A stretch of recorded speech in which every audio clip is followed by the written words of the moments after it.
right, we are back. We're back for game number 2, and the voice is doing well. The voice is holding up. I see Nuka Bat's been here early. Hope you see. It's already starting to trip up a little bit, but don't worry. We will be just fine. I promise you that. There's Sam Darnold. He's getting ready to throw a few picks. I mean, I just sense it. I don't know. You guys see the poll that is in the chat there. You know, that's just the way I feel about Sam Darnold. I can't help it. I can't help it. I wish him all the best, but, you know, I also wish him the worst. So there's a conundrum that I have there. Let me just pin a comment here in the live chat as we do this. Matt West is here. Yeah, Baal favors Sam. So, you know, who knows if he's trolling us or what. Baal has been known to do such things, as you know. Nuka Bat, how was your dinner? He went out for his father-in-law's birthday. Hope everything was good. Nolan is here. He's saying, go Hawks. So is Trenton Darnell. Oh, look at that. What is the prediction? Oh, wait a minute. I don't have the prediction up yet. Hold on a second. Let me do this.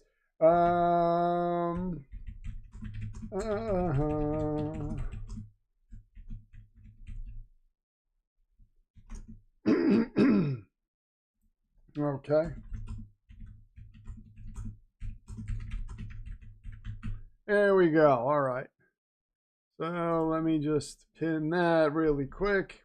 Went very well. Good to hear. I hope you told them that we wished them a happy birthday, because that was, you know, definitely something we did. Okay.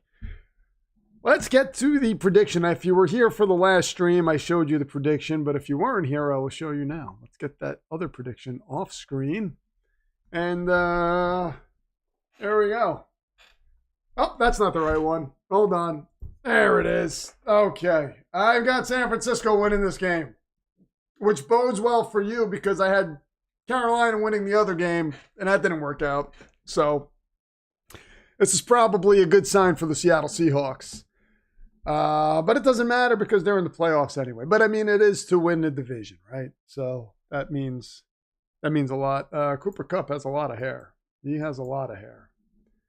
So I did say that the PGD verse sends their regards. Oh, nice. That's what I'm saying. Nice.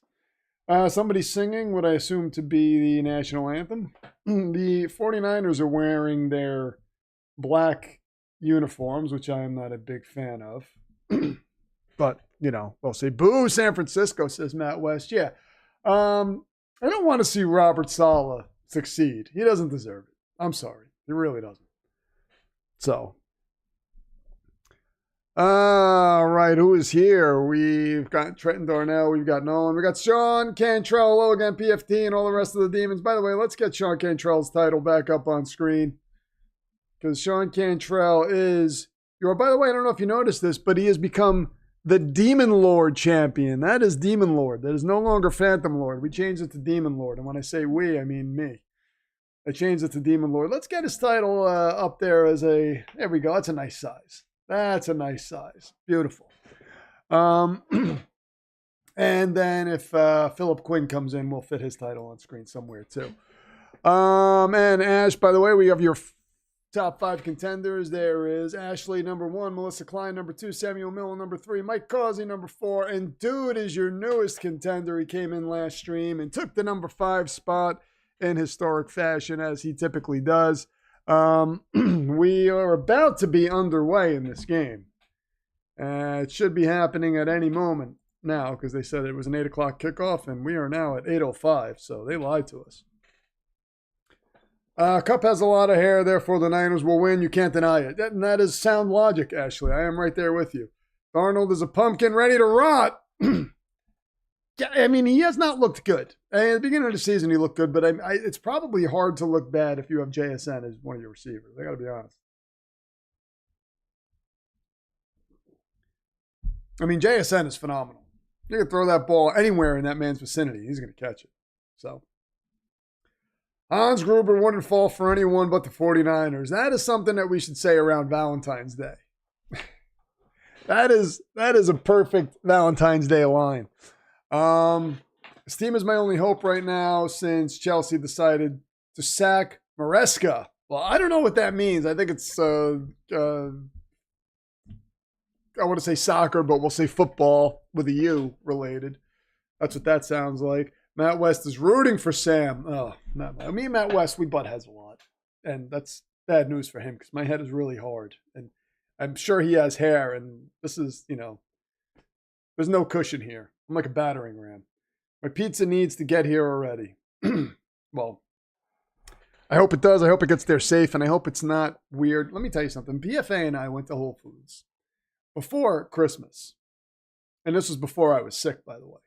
And we got a pizza, a vegan pizza from Whole Foods. I was very excited about it. They made it, and we sat down to eat it. And I have a picture, unless I deleted the picture, but I believe I have a picture. I want to show you how these people sliced my pizza, because I'm not one to complain, but I wanted to complain, and I don't have the picture anymore, do I? No, I don't believe I do.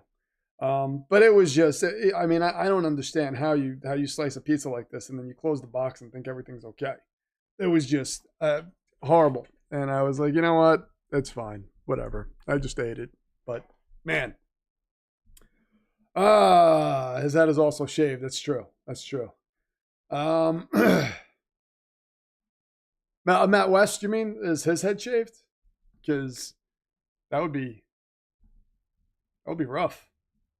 So the winner of this game gets the bye. Is that what happens? Wow, this is going to be an insane game. Mike McDonald, SG, you remember him, don't you? There we go. Kyle Shanahan, we all remember him. Mac Jones is on the bench, so if something happens to Brock Purdy, God forbid something happens to Brock Purdy, the Niners are still in good shape because Mac Jones is the GOAT.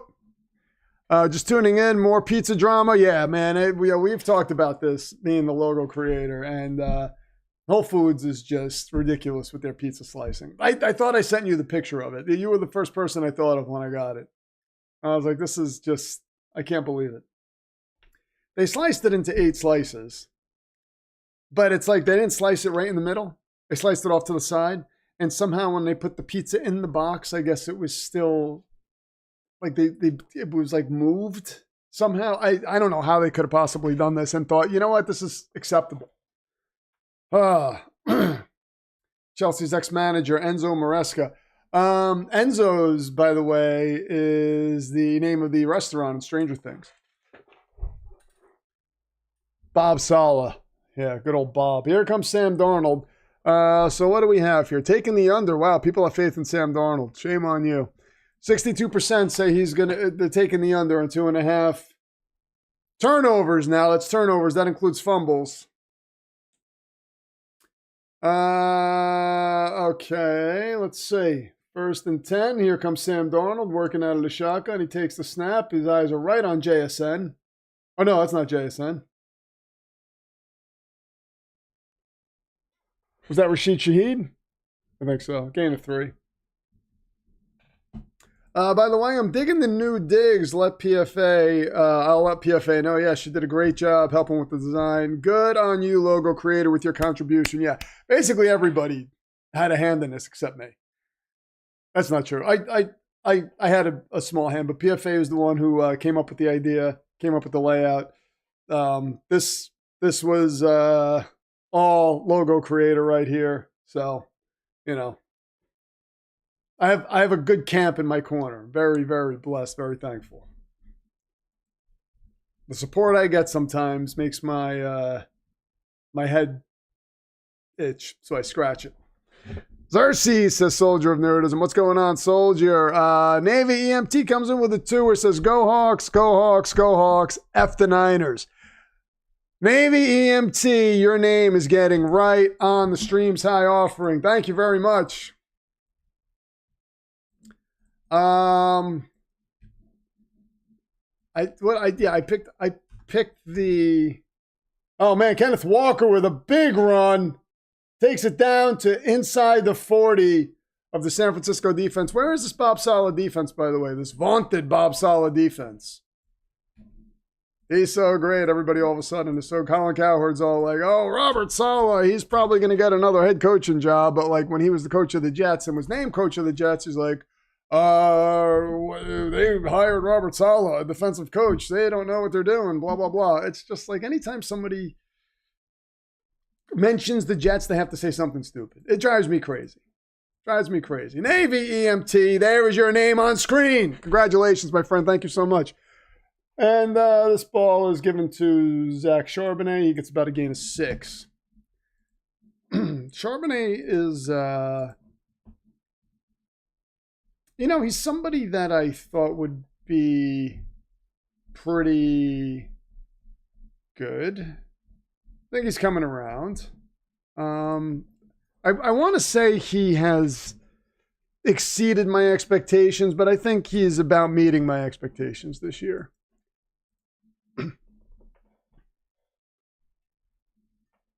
Crowd seems loud tonight. Yeah. Seems like the 12th man has followed Seattle to San Francisco. Charbonnet gets met at the line, driven back. Might lose a yard on that. We got about 3rd and 5 coming up. Malik Mustafa on the stop. Solid defense is sitting on the couch with the Chiefs.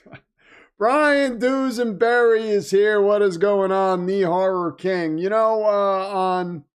On TikTok, Matt Beckel commented on one of my last videos, and I accidentally called him the Horror King, and he was quick to correct me. He was like, that is Dusenberry. I am Lord Horror. Don't mix this up. I was like, I'm so sorry. I am so sorry.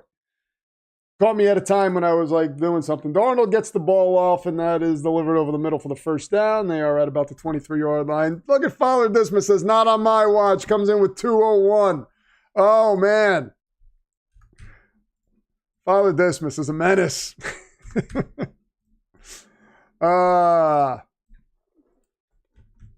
He's drunk with power after yet another Steelers 9-win season. We'll see what happens tomorrow. Father Dismas is your new Streams High offering person. Kenneth Walker with a nice cutback, goes up the middle, gets about a gain of 9. Not looking well for this Niners team. Not looking great. There we go. Father Dismas's name is right on screen. Solomon must be filming another commercial. Oh, good God. I get so angry when I think about that. It's unnatural how angry I get. It was just so, come on. Charbonnet gets the first down. Nice moves by Charbonnet.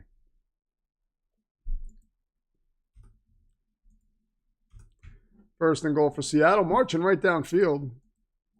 Where's all the excuse? I want to hear all the excuses for the people who are like, Robert Saleh. I want to hear them all. Oh, well, his defense was really banged up, blah, blah, blah, blah, blah, blah, blah.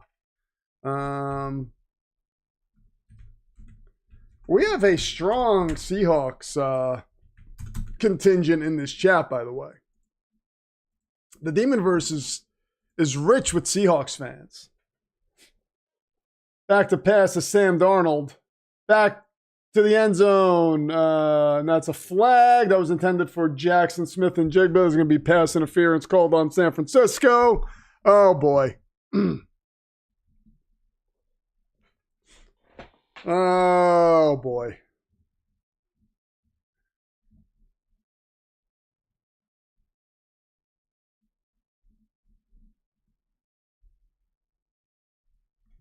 Cersei says more teeth than a shark, and they are all clean. Oh, SG is here. I think I saw him before. Horror King. There he is. Trenton Darnell says, we have history on our side. Lovecraft couldn't write a more indescribable horror than the Jets, says Nuka Bat. Nuka Bat just, the Jets just catching strays, courtesy of Nuka Bat. I always enjoy that. Zach Darnold. He's not Zach Darnold. Oh, he looks like Zach Darnold right now. That's about a loss of 14. Went backwards. Zach Darnold. All my Jets quarterbacks are just blending together. Zach Darnold Fields gets sacked. Pacific Northwest will own all of the titles soon. Hawks, Super Bowl champs, Ducks, NCAA champs. SG is always lurking about. Yes, except for when he's not, and then I have some fun with the Ravens logo on screen, and then he hears about it, and he starts typing all in caps in the Discord. And he starts clipping things and saying, this is exactly the sort of thing I'm talking about that shouldn't be done when I'm not around. That was not a straight PFT. I asked what type of horror the Jets are. Oh, okay. Okay. I missed that, so. Here's Robert Saleh. 3rd and goal. All right, well, the San Francisco defense is looking pretty good right now. An evil cosmic entity is hunting the Jets, yes. Yes, and speaking of which, I am diving into the Kansas City Chiefs in my next video. It's mostly written. Seattle takes a timeout in the first quarter. Uh-oh. This is very Baltimore Ravens-like, by the way. Because it shouldn't be done. OSG. OSG. I have to bring up Lovecraft. Oh, Lovecraftian. Keep your furniture away from SG.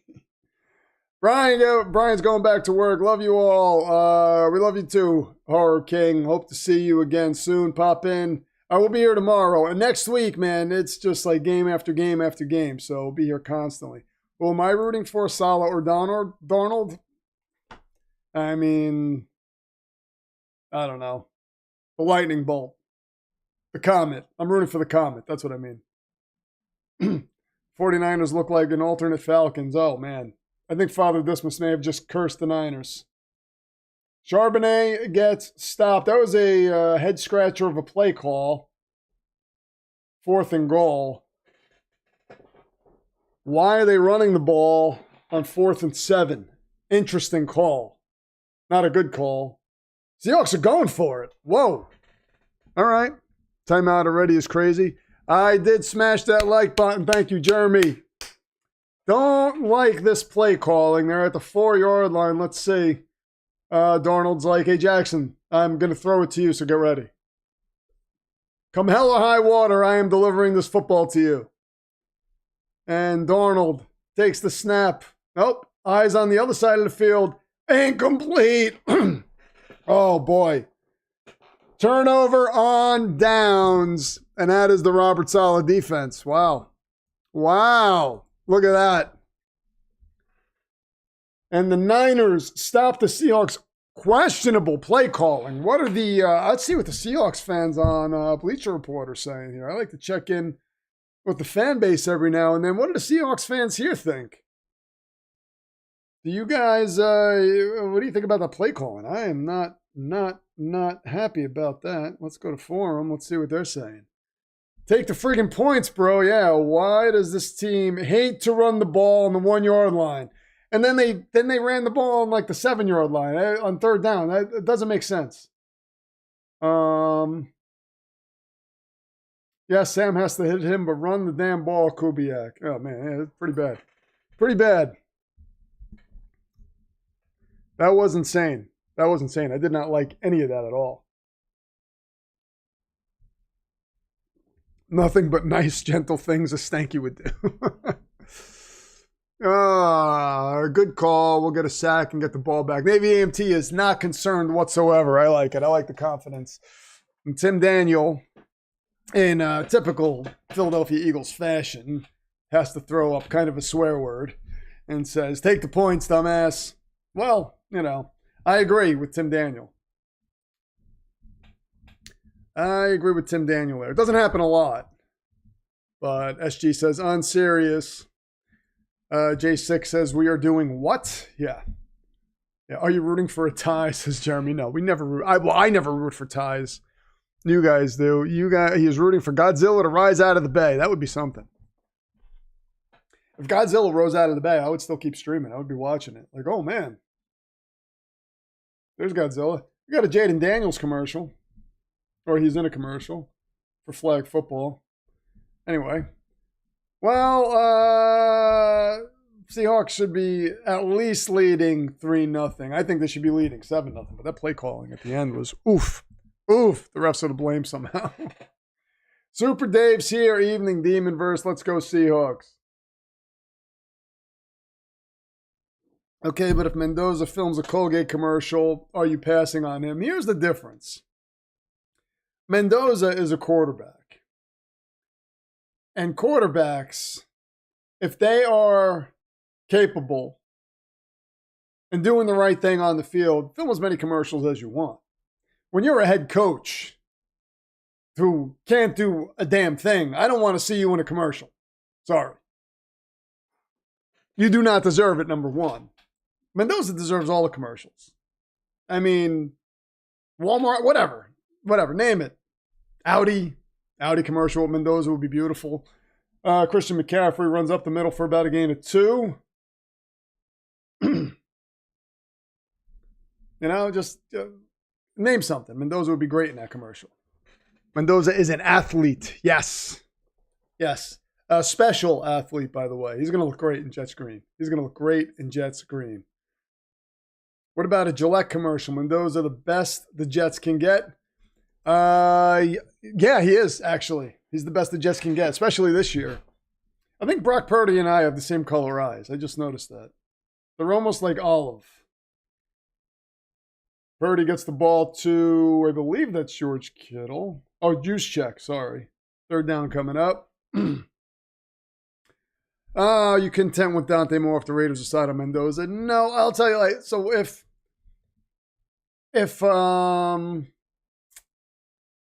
Muji picks Dante Moore, I'll have confidence that Darren Muji believes in Dante Moore and that he will bring in the correct people to help groom him and also have someone in place so that Dante Moore doesn't have to come in and start right away.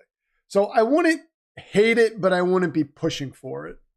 I would rather punt on quarterback until next year because we own, we control that draft. So, to me, Mendoza's a sure thing. It's hard to say in the NFL, but I mean, I just don't see how that guy busts. More, I don't know. With more, he's young. He's going to need to be groomed way more than Mendoza would. Morstead's going to punt. We had a 3-and-out for the Niners. Rashid Shaheed gets down to about the Seattle 49. There comes the Seattle offense again. So, yeah. That's where I am on the whole Dante Moore thing. Not pushing for it. Not going to say I would hate it. I have faith in Darren Muji. If Darren Muji wanted more, a penalty on the Niners, so Seattle's going to get this in Niner territory. So if, Muji wanted more, what I don't want them to do is just take a quarterback because they feel like we need a quarterback. There's one available here. Let's do that. I would actually rather them, if they're not completely sold on Dante Moore, I would rather them trade out of that pick if they can. Maybe get another first rounder next year. You go into 2027 with 4 first rounders. You basically get any quarterback you want. I mean, I would prefer that. Move down a little bit in the draft. You still have the Colts pick. You have 2 second rounders this year. I mean, you can come out with some 4 or 5 starters. Have a nice nucleus of young players there, and then go get your quarterback. If we can't get Dante Moore. If the Mendoza is a bust, it will absolutely be blamed on the coach. Yeah. And I don't think he'll be a bust. Even if he starts out slow, he doesn't look the part, I think he'll come around at some point. He's too smart of a player. And he's got all the physical tools. I just don't see it happening. The Raiders have locked up Mendoza, says Nolan. No, I don't think so, no, because the Giants could still lose and the Raiders could win tomorrow, and then the Giants have the first overall pick. I would not put it past the Raiders to be open to trading that pick if the Jets say, hey, we're going to give you 4 first-rounders for that. I wouldn't be opposed to the Jets doing that, and I think the Raiders would have to listen to that offer. I think they would have to seriously consider that offer. So the dream is not dead, especially since we have this little doohickey here, which I can't tell you what's going on there, but just know that's helping the Jets right now. Seriously. Ashley comes in with a 10 or says, go Joey B and the Bengals. That's it. Just wanted to throw that in there. Yeah, go Joey B and the Bengals. I mean, they are they should be in the playoffs, man. That's I was rooting for them, Ashley. I was pulling for the Bengals to get in the playoffs. I think the playoffs are better with Joe Burrow in them, obviously. But, and with that tenor, Ashley is your she is your number 1 contender, but she is the stream's high offering. Thank you very much, Ashley, as she was last stream. Sorry, I'm clearing my throat a lot, guys. It's, I hope it's not annoying anybody. It must be done, though, to get through this. Here comes Sam Darnold. Get Ashley's name on screen here. There it is. And Darnold hands the ball off to Kenneth Walker. He gets a couple yards. Farrell on the stop. But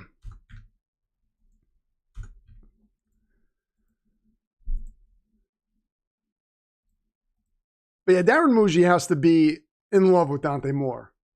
I don't want to do this thing where it's like, well, yeah, we need a quarterback, so let's just take whoever's there. Like, and I think they're setting themselves up. Ashley, right there, your number 1 contender, up to 1478. I think they're setting themselves up, or they have set themselves up, rather. Jackson Smith-Njigba with his first appearance of the evening. About 2 yards shy of the first down marker. I think they've set themselves up to where they know they have options. Where Darren Muji is done, I can't imagine he feels like he's cornered. I know he knows he has options. So I have faith that he's going to do the right thing. If he doesn't love Dante Moore, he doesn't love Dante Moore. Whereas the future-telling device, Connor McKay, says, there is no device, Connor McKay. That's over on Facebook. What's going on, Connor? I feel like there's something I'm missing here. I don't believe so, though. 3rd down and 2. Charbonnet with a big run takes this down to the end zone, and Seattle gets on the board first.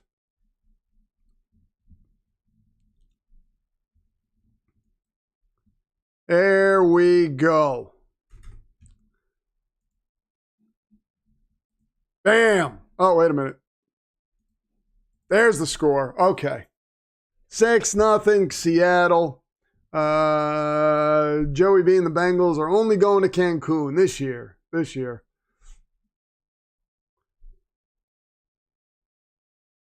you don't get Mendoza, fix weaknesses and test some smaller school quarterbacks later. Yeah, and you know what? Even if they didn't grab a quarterback later, I'd be fine with that. Just grab a veteran who can get you through the season. Even if they went the same route, if they went, you know what I mean? Like if they were like, we're gonna stick with Tyrod Taylor this season and just let him start, I'd be fine with that.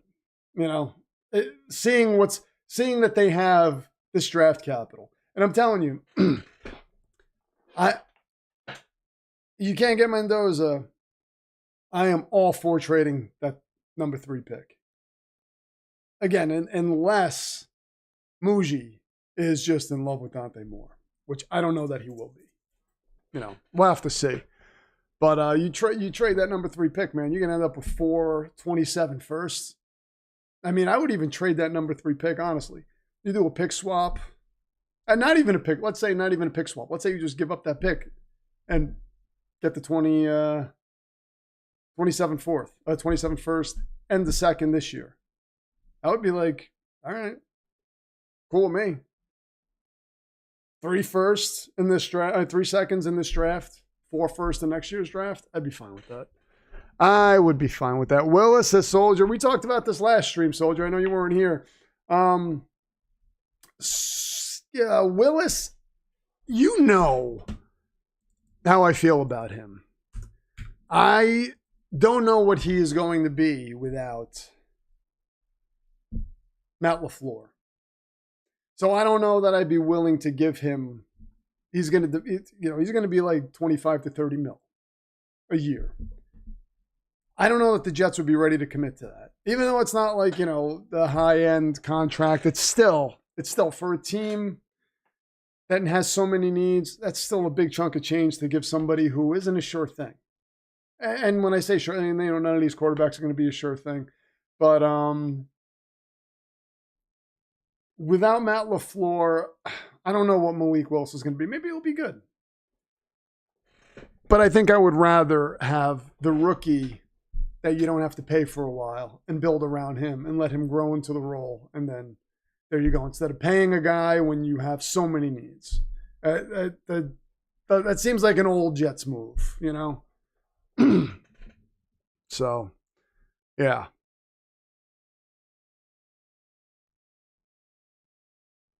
Emily, wait, your little one's still eating? My Lord. We're going to be talking about him coming into the league in a few years. We're going to be like, yeah, I'll trade my entire draft for little Mr. Brant because he's a Husky powerhouse is what we're going to be calling him. Who's coming to number 3 and why? There could be a number of teams. The Rams. The Rams have draft capital. They can move up and say, we want to get our quarterback to get behind Stafford. You know what I mean? That could be a possibility. We know the Cardinals are going to need a quarterback. That if a team likes Dante Moore, there's a possibility they will do that.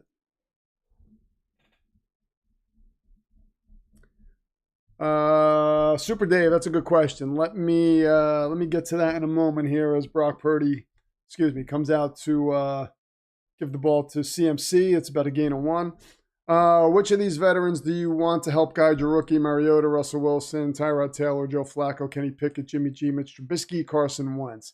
Out of all of them, I would rather Mariota. I don't think Joe Flacco, we've had the Joe Flacco experience. He doesn't look like the kind of guy who wants to sit there and guide somebody. I would pick Kirk Cousins over all these guys. But out of this group, I would say Mariota. Purdy gets taken down for a loss of 2. We got 3rd and 10 coming up. So the Jets are going to pass on a QB and Glenn and Muji keep their jobs in 27? Sure. Yeah, if you have 3+ first-round picks in 27, you don't have to take a quarterback just because a quarterback's available, Matt West. You don't have to do that. If you don't like that quarterback, you don't take him. And you say, well, there are a lot of quarterbacks coming out next year, one of whom happens to be a Manning, and there's a possibility we can get him because we control that draft. You think Woody Johnson's going to listen to that and say, no, I'm firing you guys? Come on. Matt West, you have to get out of that doom and gloom Jets fandom head because it's driving me crazy. You can't. You got to get out of it.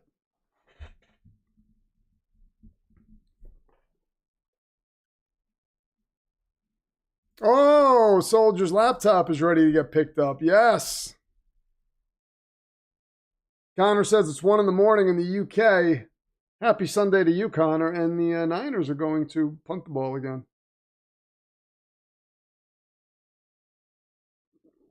Bless the poor souls who are relying on the Raiders to win. That is me.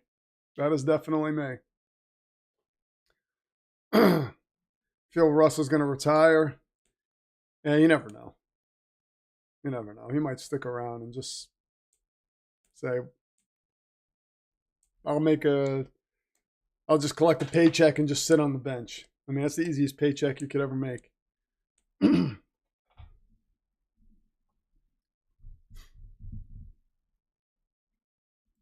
I mean, theoretically possible, but number 3 would need to be a bust for them to stay.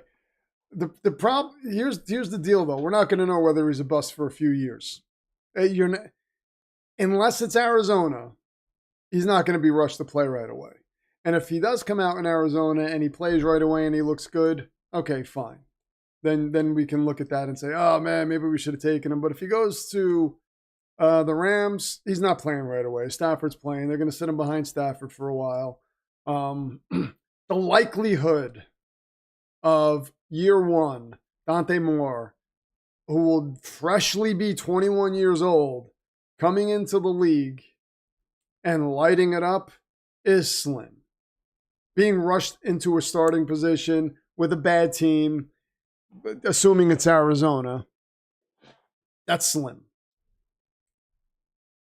And I don't know that Woody is so unreasonable that he thinks the team is going to be good next year and they're going to have to turn it around next year. I mean, Dante Moore would have to be in the MVP conversation. He would have to be Drake May level for Muji's job to be on the line in that point.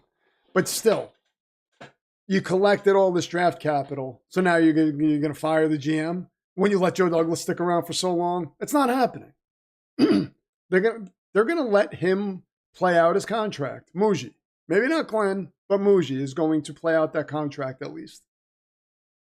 It's a 5-year deal. Woody is not. See, Woody has more patience than the fans. He wants to win, yes. But he's not sitting there saying, turn this team around in a year or you're fired. That's not happening. Rams are an excellent team and can coach up a quarterback. I agree. They're not going to force him to start. Not with Stafford there. Not with the way Stafford's been playing. They're not going to say, oh, we got this rookie. We're going to roll him out week 1. There's no way they do that. And yeah, of course, they can. They are an excellent organization. They can coach up a quarterback. But does that mean Dante Moore is going to be playing at an MVP level year 1? No, he's going to have his hiccups. To me, that is playing the general manager position scared. You know what I mean? Oh my God, there's a quarterback here. We need a quarterback. Let's take him. If you don't like him, if you don't think he's the guy, and you know you have all this draft capital next year with a ton of quarterbacks coming out that maybe you have your eye on, that maybe a couple of them you thought were coming out this year. There's a reason they wanted that extra 27 first, as opposed to moving it to this year, which they could have gotten it. They could have gotten the 26 first instead of this year, but no, they said give us the 27 next year.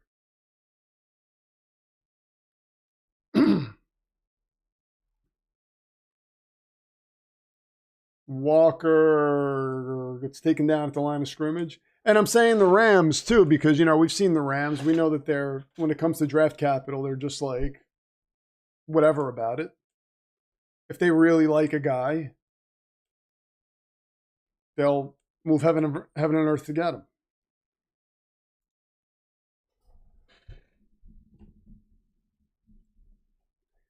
Kenneth Walker is great, says J6. Yeah, Kenneth Walker is the man. Seattle at their own 39-yard line. Darnold takes the ball out of the shotgun. He delivers to Jackson Smith-Njigba, who is across the 50 into Niner territory. That is a first down. Going to get about one more play left before the half is over.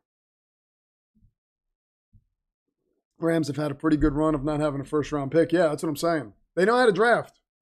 I don't think they rely on first-round picks. If they like Dante Moore that much and they're willing to move up for him, you know, Muji will listen. But just, you know, Jet fans who are going to go into next season expecting something, I don't understand that. It doesn't compute. Well, the only thing I expect is to see Aaron Glenn not look like a complete disaster. And again, I'm not talking wins, losses. I'm talking about, you know, what are the penalties like? Is he, you know, are guys looking better? Are guys improving? We've seen that this year.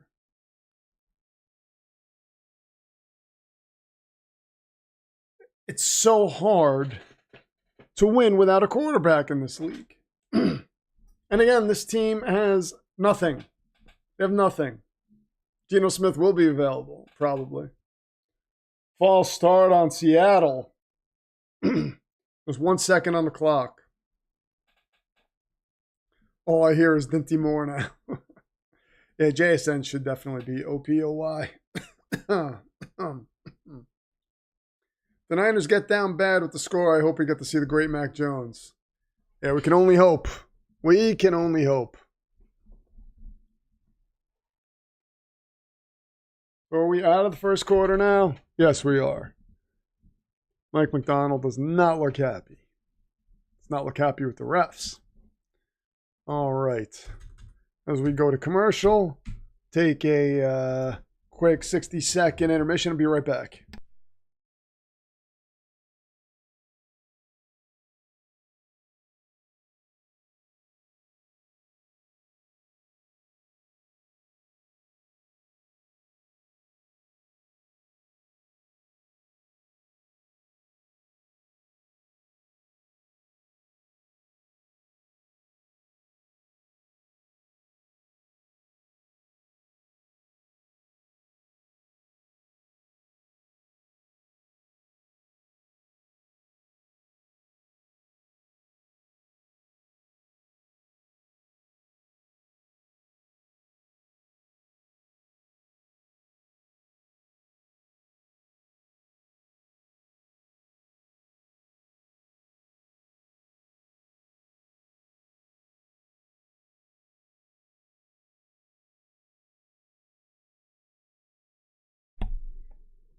You know, here's another thing to consider as far as the Jets and the quarterback position this year. And again, I would be fine with them sticking at 3 and not taking a quarterback, taking another player. But I think you have to consider trading out of that pick. But if they take a quarterback this year, they're likely not starting him. And we still can't expect anything because they have no roster. Other than, you know, on offense, there are some things, you know, going to have year 2 of Mason Taylor. You've got a good offensive line that's young, up and coming. You know, of course, Breece Hall, Garrett Wilson. But, you know, you what can you expect from them in year 2? So if Mendoza goes to the Raiders, we draft Dante Moore, he's not starting. You can't start him. You can't roll him out there. Even if we drafted Mendoza, you can't start him. You got to start a veteran. So what's the difference if we do something to improve the roster and punt on quarterback in the draft until next season? I don't see the problem. Do not see the problem at all. Stanky's already crashing out. They're winning. What the hell's he crashing out about? 2nd and 15. Darnold gets the ball to JSN and makes the defender miss. This guy's so good. He gets a first down and more. They're saying he stepped out of bounds. If he didn't step out of bounds, oh man, that's terrible. Missed tackle by Dean Winters. JSN, he was in bounds. Whoa. Oh, yeah, his foot's went out of bounds. All right. A minimum of 8 wins. What? Are you insane, Matt West? We're not getting 8 wins. How? How are we getting 8 wins? That a minimum of 8 wins. I mean, with what roster? We have no defense.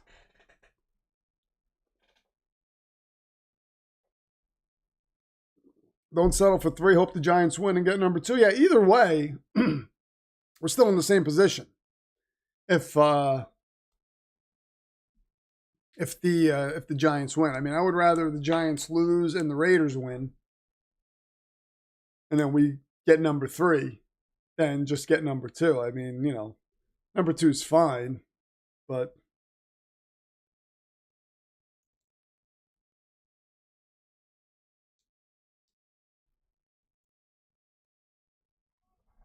Here we go, 1st and 10. All I know is when the Jets are good again, I'm going to sit here saying, I told you to be patient. Then I tell you to be patient. Then I tell you Woody's not horrible. I mean, yeah, he's got a bad track record in terms of the track record with coaches and whatnot, but we're on the right track. We're on the right track, especially we can't pair Muji and Glenn together too. Like if they don't play well, this isn't a Darren Muji problem. It's going to be an Aaron Glenn problem. Giants aren't taking a quarterback. Yeah, people are saying if the Giants have a shot at Mendoza, they might take him. I doubt that. I don't see that happening.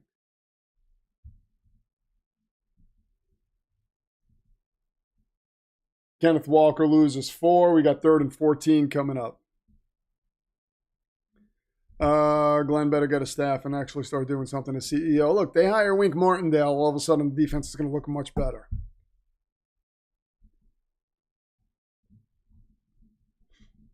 Matt from doom and gloom to 8 wins minimum in the stream.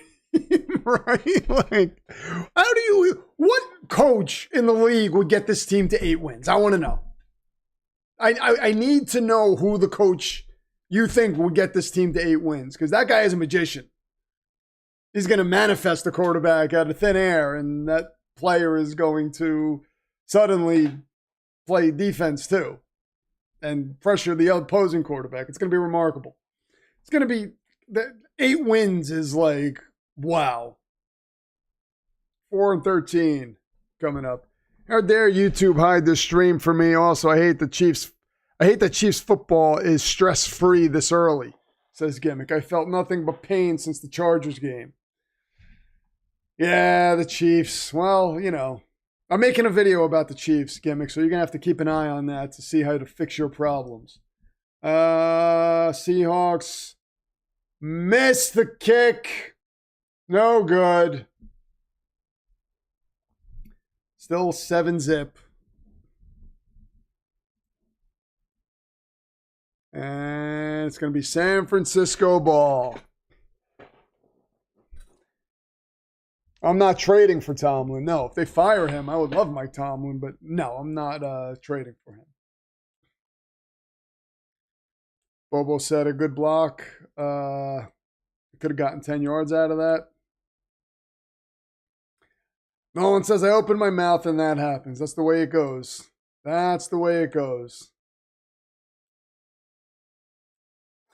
Yeah, Gimmick, I think you're going to like it. Some interesting information that I've discovered that I will not share with you until that video is announced.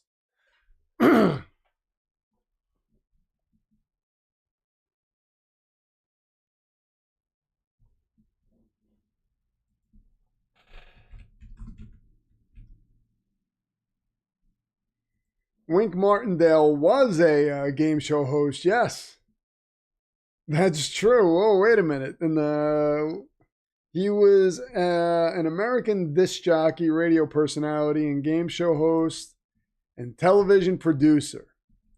So, yeah, not a defensive coordinator. That's a different guy. What, let's see. What? Wasn't he... Did he do Press Your Luck? No, I don't know what. I don't know what game shows he hosted. Debt. That was 96 to 98. Yeah, but Wink Martindale was an entertainer, we'll say that. Can we see a picture of your younger self? Says, if you know, you know. I've shown pictures of my younger self. They're trapped over there, though. I'd have to get up and go get them and pull them out. They're saying Nagy could be a head coach again somewhere. I forgot where they said. Forgot where I saw that, but that Matt Nagy could be coaching somebody next season. That'd be interesting. Joker's Wild. Might have been Joker's Wild. Tic-Tac-Doe. Those names were awesome.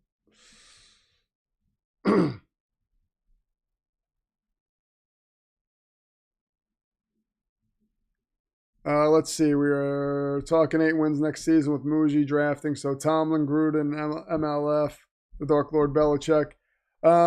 Give me all the Mike LaFleur. No Gruden. I mean, what has Gruden done? He's won a couple Super Bowls with rosters that I didn't even build. You know what I mean? Like, stop making fearful moves, Matt West. Tomlin, no. Tomlin, I would be fine with. Not Belichick doesn't care anymore. Belichick would come to try to drive the final nail in our coffin.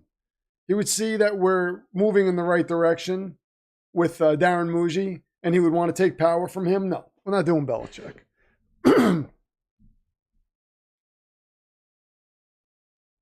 Nice pass over the middle of McCaffrey, and they are in Seattle territory. Please take Nagy. We don't want him. We don't want him either. To the Titans, that's what I heard. Yes, to the Titans.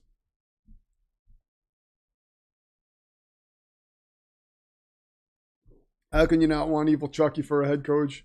I mean, he's another one who would want more power. I want Muji to have the power and make the moves he wants and build this thing the way he wants to build it.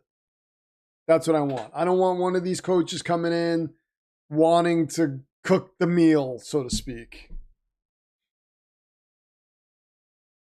And Jennings gets tackled behind the line of scrimmage. Got 2nd and 11 coming up.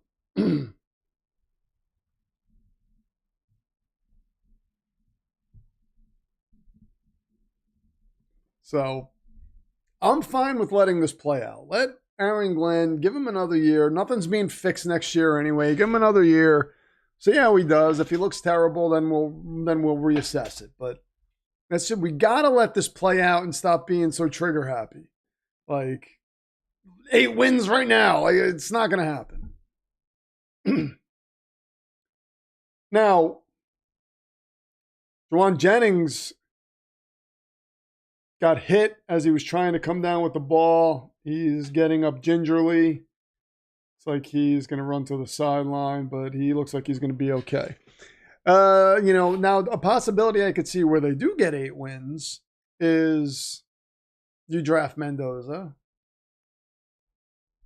Perhaps, he comes in at some point, makes some nice moves in free agency, hit on a couple of draft picks, maybe you sneak your way to 8 wins, and it's like, okay, yeah, the Jets are really improving, but, that's a long shot. That was a hospital ball, yeah. Oh, the Titans have an interest in Steelers OC Arthur Smith. Yeah, he was the OC for Tennessee when they were looking good, but, man, as a head coach, he was. Brock Purdy is going to run. And he gets about 9 on that. I'll tell you, the Falcons, big mistake they made was not hiring Belichick. Hiring Raheem Morris. I mean, they had an opportunity there. But I don't want Belichick. We're not in a position right now where Belichick would make sense.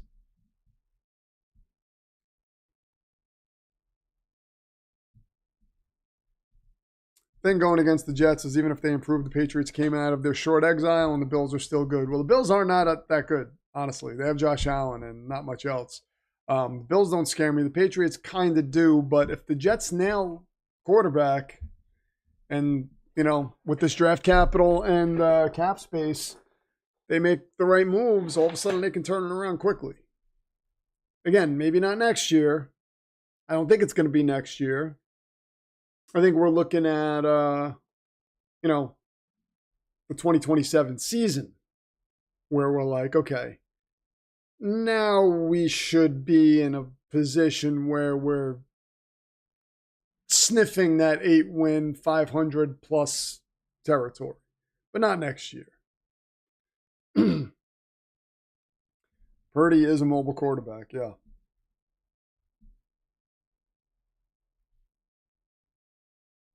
Hospital ball to a guy who was already playing through 5 broken ribs and ankle sprains. Yeah, you know who wouldn't have done that? Mac Jones. He would have protected the hell out of that man.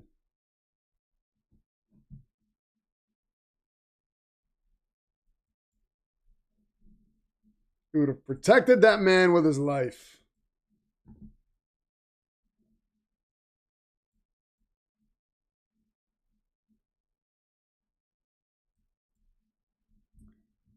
All right, we got 4th and 1. Purdy gets wrapped up, gets the ball off to use check, and that is broken up. And it is Seahawks ball. Oof.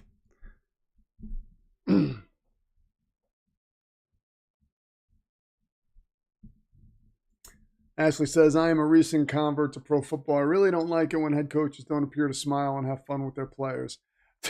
Tyreek Woolen legacy drive.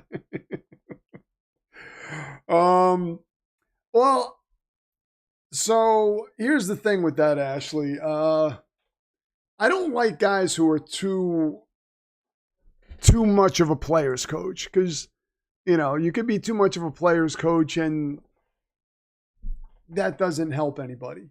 I do think there needs to be, like, I love Sean Payton. I mean, not Sean Payton, sorry. Sean McVay. Hate Sean Payton. I like Sean McVay. Although Sean Payton does do this. But I like Sean McVay. Like, you see him, he'll talk like a regular guy on the sideline with his players. He'll laugh. He'll, you know, go and fire them up. But he's also very businesslike. You know what I mean? Like, he's all business. But he has that in there. So that's what I like. But, you know, you get guys who are just absolute player coaches and they're not the answer. And then you get the other guys who try to be too hard-nosed and like they don't really know what they're doing. They just want to seem like they know what they're doing. Another turnover on downs. Yeah. Not good. Not good. That wasn't an admission. That was misspeaking. It's two different things. I can't, just because you say something, you can correct it and say, oh, wait, I didn't mean to say that. This is who Chelsea fired on New Year's Day, says SG. Let's see. Oh, okay. That looks like me? Okay. He's just the Caucasian-looking guy with facial hair and a shaved head. I look like a lot of them.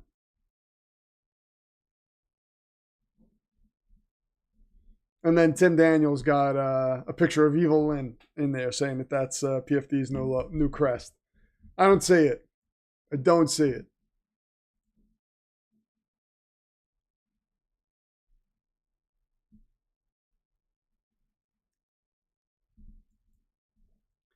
Matt West, when would you incorporate a playoff mandate?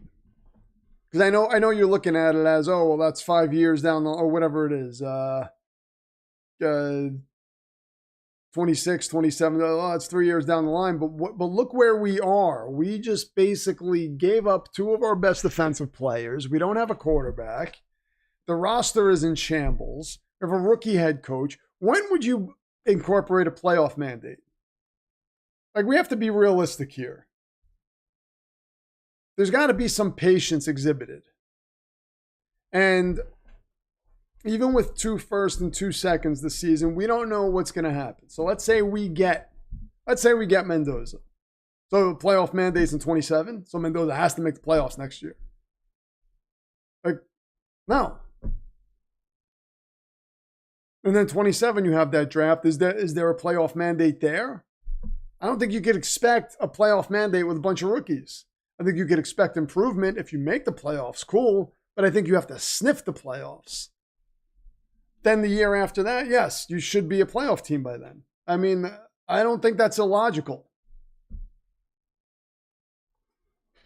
I do not think that's illogical.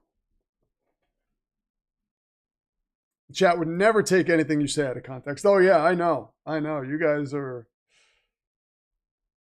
would never do that. Go with the Bears model. Use year 1 to get your baseline, year 2 to make the playoff push. I mean, the thing with the Bears is they had that quarterback. They drafted the quarterback and surrounded him with all this talent and free agency and the draft and whatnot. So that's what I'm saying. By next year, will have exhausted everything that Darren Muji was setting up. And then you look at it and say, where's the improvement? I don't think that's a playoff mandate year, because the Bears, this wasn't a playoff mandate year for the Bears. This was a let's see if we can improve. And they happen to make the playoffs because they have an incredible coach. The Vrabel Johnson turnaround is unrealistic. Yeah, and again, what do they both have in common? Oh, they have quarterbacks who can play. Makes it a lot easier. Sam Darnold slides for a first down on 3rd and 4 and gets it.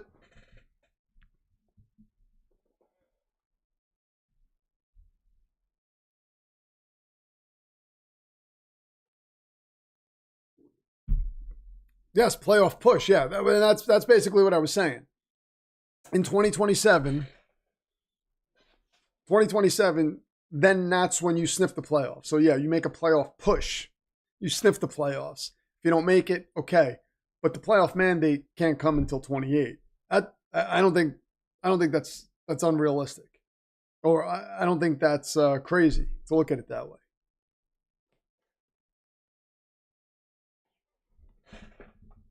Because we know, I mean, you know, Matt West said 8 wins next year. I mean, how do we see that coming? Unless our schedule is just this cakewalk of a schedule. But we don't even know. We don't know what we're gonna. We haven't even had the draft yet.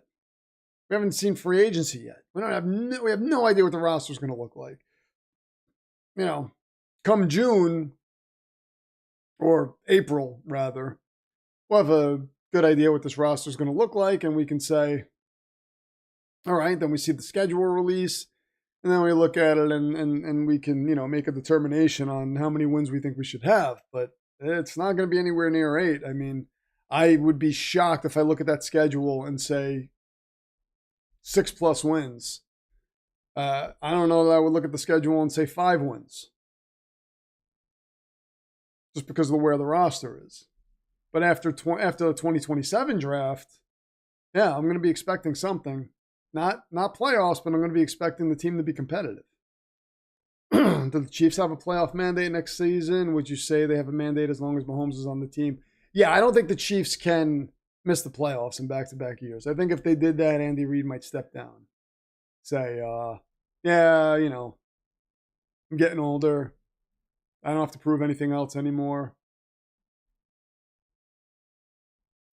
Yeah, I think the Bengals should be in the playoffs next year, too. But again, those teams have something in common. They have a remarkable franchise quarterback. We don't have anything. Who is our best player right now? Who's our best player? Who's the star on the Jets? Garrett Wilson? And we're not even sure that he's a true number 1. He's close to it, but he's not, you know, not JSN level, not Justin Jefferson level, not Jamar Chase level. He's not taking over games like that. Hasn't, at least, unless he takes a big step forward. 2026 Jets home opponents, Bills, Dolphins, Patriots, Broncos, Raiders, Packers, Vikings, Browns. Yeah, and we have to see what those teams look like, too, what the rosters look like. I mean, looking at that right now, I'm just going based on this season. And, I mean, what? I don't know where the wins are coming from. Maybe against the Raiders or the Browns. I mean, we beat the Browns this year, but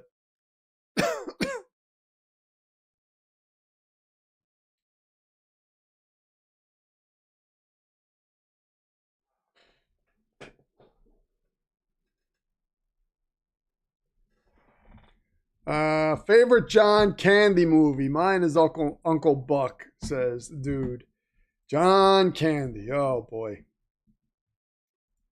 Vacation, I would say. Is that he was in that movie. It wasn't a John Candy movie. Dude is your number 5 contender, by the way. Kenneth Walker goes up the middle. That's a first down. Thank you very much, dude. Well, Planes, Trains, and Automobiles, I would have to say, I guess, because I did like that movie, and he was in it. So, you guys know I'm not a big John Candy fan. Spaceballs was good, too. Oh, yeah, look, Emily said it. Spaceballs, yes. Planes, Trains, and Automobiles. Yeah, watched that again this year around Thanksgiving. So that's the second time I've watched it, Father Dismas. Oh, Bubba's here, out of work and ready to chat. Yes, here is your top 5 contenders list. By the way, dude at 273 has taken the number 5 contender spot. We have representation from the Bengals, Browns, Broncos, and Eagles. Your top 5 contenders. A.J. Barner with a reception of about 4 yards. Our champions are represented by the Saints, the Chicago Bears, and the Rams. So excited for Spaceballs too. Yeah, that's going to be interesting. Cool Runnings. I remember that. Is Blues Brothers considered a John Candy movie? I haven't seen Blues Brothers in a long time. I was never a big fan of Blues Brothers either. I'm not a big fan of Dan Aykroyd. I don't think he's that funny either. Out of that bunch that came out of that that crowd, I was always partial to Chevy Chase and Bill Murray. And I know a lot of people don't think Chevy Chase is that funny. Spaceballs 3, The Search for 2, is that what it's called? That should have been picked, yeah. And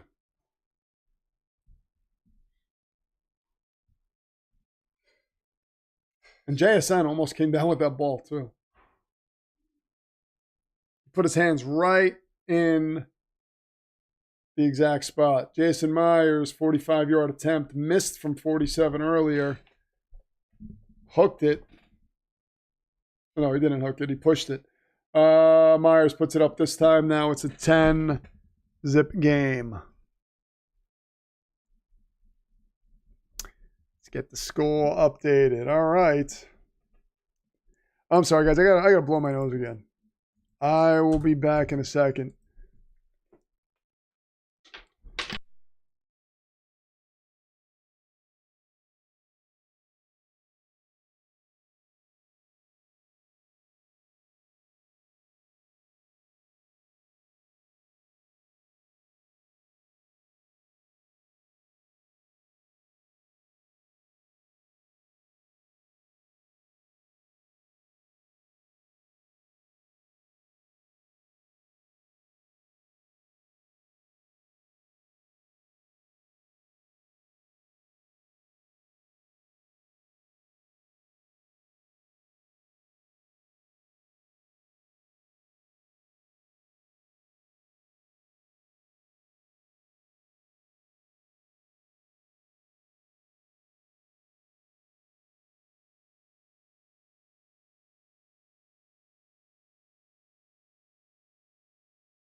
All right. I never saw Cool Runnings. I don't think I don't think I've ever seen that I can remember.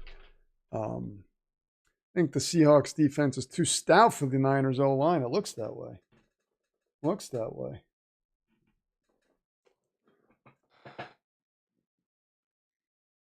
Lord Chair, thank you for making him finish the media room. We are grateful for your input. Bubba.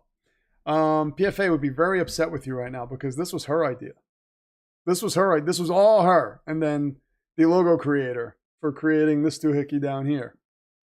That Tim Daniel has been very disrespectful of, by the way. Tim Daniel says, logo creator, Nick, Tim Daniel says it looks like Evil Lynn. You know who Evil Lynn is. I disagree. Evil Lynn never looks so badass. This looks like evil. Trying to think of a name that's like the man version of Lynn, but I can't. So feel the power, feel the might.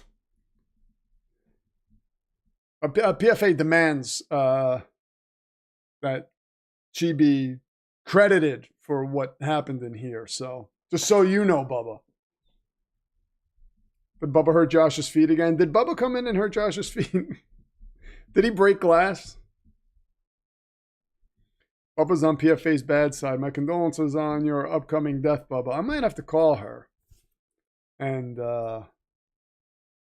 tell her what happened here. I don't know. Let's see.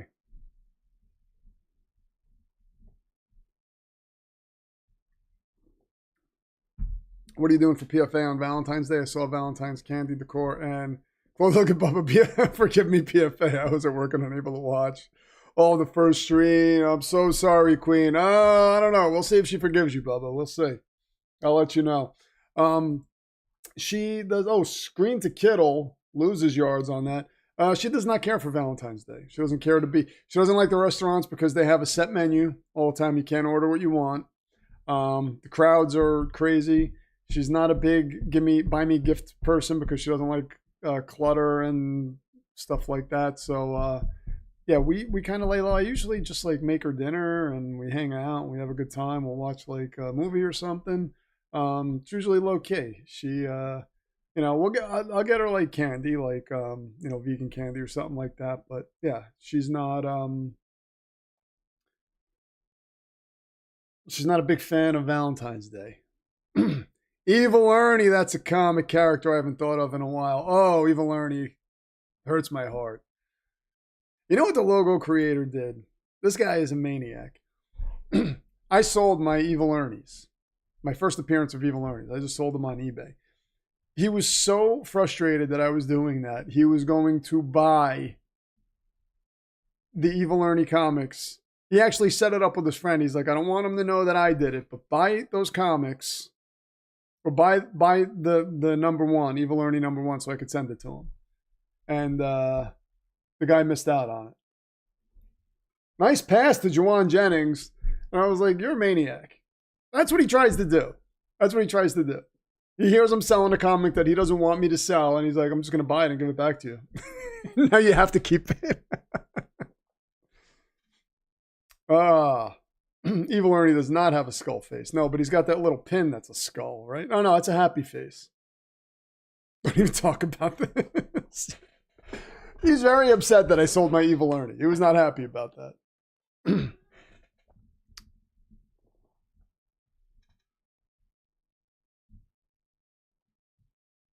Brian Robinson. You should take a special picture of the two of you and have her print it on a canvas at Walgreens and hang it somewhere. I would do that, but I have a wall that has the Sauce Gardner contract on it, and that would just take away from that, so I don't know that I can do that. That contract is a thing of beauty. I mean, I am hurt. I would have bought your Evil Ernie, says Nuka. Yeah, I should have told you guys about it, but then I feel like I'm like, hey, I'm selling something if you guys want to buy it. Like, I'm not going to do that. I did love that comic, yeah.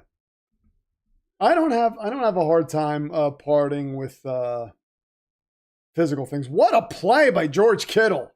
That was a nice pass by Purdy too. Wow. Yeah, the Sauce Gardner contract, that's going to be on that wall forever. That's got to be the first thing you see when you walk into my house is the Sauce Gardner contract.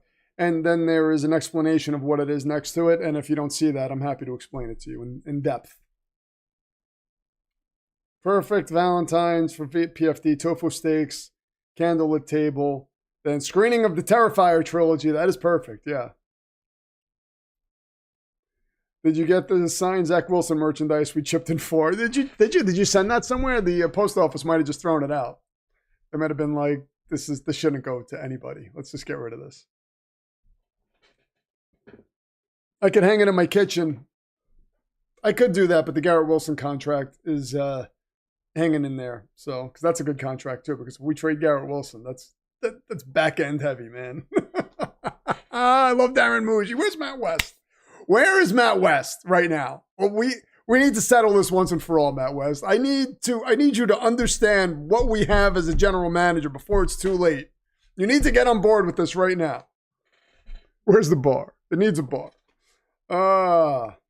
Then it would have stayed in the Demon Horde. Yeah, that's true. That's true. They should have done that. Oh yes, put Baal on the Niners. Baal might need to be retired because I don't even remember he's on there. I get lost in these conversations sometimes. Best Valentine's Day gift is to take her out for a nice fancy dinner on the 15th. That's true.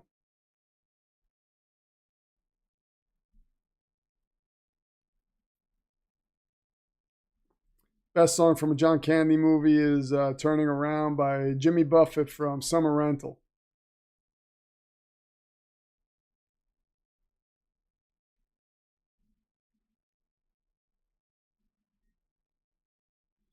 Yeah, no, I know we traded Sauce, but that's why the contract was beautiful, because the money was backloaded. So the Colts are responsible for all that money. The Jets don't have to pay it. That's why that's why the contract. Darren Muji extended him, and backloaded the contract, and then traded him and pushed all the money to Indianapolis. That's why the contract is beautiful, and that's why it holds a special place in my heart and on the wall of our house. So. Matt West has taken down the Christmas tree. All right. All right.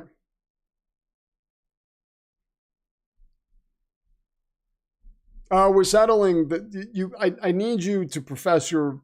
I need you to just let me know that you understand that Darren Muji is the GOAT. Rich, have you come to terms with this being said in April with the first pick in the 2026 draft? The Las Vegas Raiders pick Fernando Mendoza. No, it's not happening. I know you want it to happen. I know you're terrified, Bubba, but it's not happening. You see this? I'm telling you, this means more than you might think it does. And this is exactly what I said when I first talked about this. If PFA would let me put so SG refuses to call him Sauce. Contract on my living room wall, I would do it because it's a thing of beauty. It is. It is beautiful. Muji must be a genius. Oh, he is. He is. Muji makes geniuses look at him and say, wow, that guy's smart. Gain of 3. We're in the second quarter. Yeah, okay. We got a minute 49 left. This game's going by fast. I took my tree down on New Year's Eve. I'm sorry, New Year's Day. I was like, I'm getting rid of this. Now, all the Christmas decorations came down New Year's Day. It's typically when I do it. I don't want to go into January 2nd with the reminders that Christmas isn't here anymore. If Buffalo wins the Super Bowl, PFA gets to put that picture in the house. If she wants to. She's not big on hanging pictures of us everywhere. You know what I mean? It was like a lot of pitching the ball around to get it to Christian McCaffrey and not get a first down. Third down coming up. Muji's done enough for me. He needs to hit on the picks to be proven goated. All right, that's fair. I'm here to say, screw both these teams, says Rowdy. All of a sudden, Rowdy's music hits, and he's standing at the top of the ramp and saying, I just want to let you guys know these teams can kiss my... And then they bleep it out, and the crowd goes wild. There we go, Rowdy. There's your belt right there. The hardcore / television champion, Brock Purdy, is going to try to evade pressure, and he cannot. Taken down to 30. We got 4th down. Elliot Wolf over Darren Muji. Are you serious? Come on, get out. That's comical. That's comical, Bubba. It's cute. It's cute. All that trickeration just to throw it right at the line. I was going to leave some lights up, the clear ones. I was going to leave some up, but then I didn't. I would have taken it down to 26th. Let's see. I want Matt. If Mendoza isn't there, who do you want for a quarterback? Father Dismas is asking Matt West this. Matt West is taking down his tree, so he might be incapacitated for a little while. But I am interested to hear that.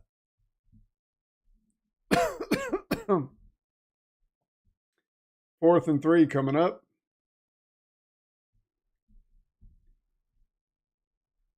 Eddie Pinheiro. Trying from 48. Here we go.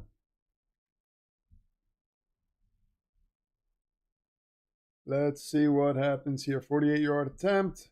San Francisco trying to put some points on the board, and they succeed. 10-3 game.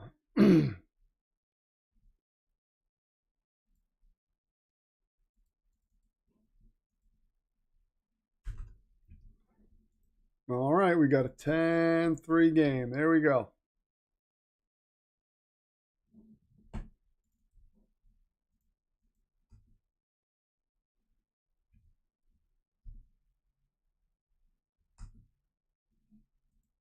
There we go.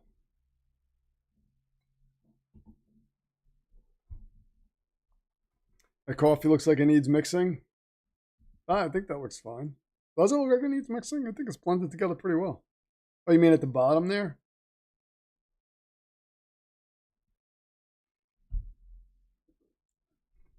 Do a holiday tree. My grandma had a stick tree with lights that she would have ornaments for Valentine's Day, Easter, summer, fall, and Halloween. Sounds like something my mom would have done. She was big into putting up decorations for every holiday.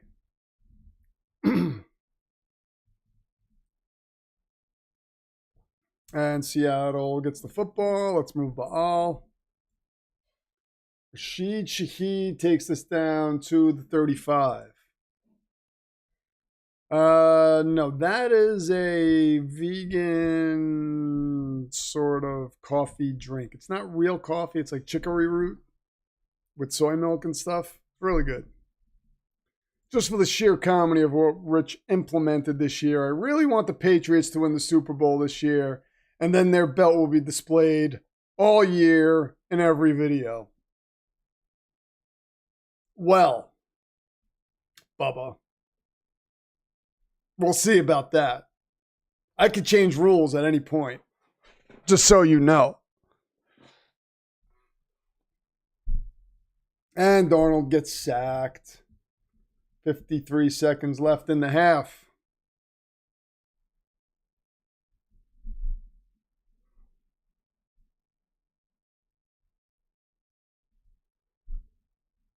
Four-man rush collapses the pocket. Darnold just could not find anybody. Gets taken down. Use your damn timeout, Shanahan, says SG. Yeah. I don't know what he's thinking. 27 seconds left. Joe Buck surprised too, and Darnold gets rid of the football. That is caught by Barner. 16 seconds left. And they are going to just let this tick down. All right. Playing a little Aaron Glenn football here. Just saying, let's go to the half. And that is it. Wow, that's crazy. That's crazy. We're at half face. Oh, well.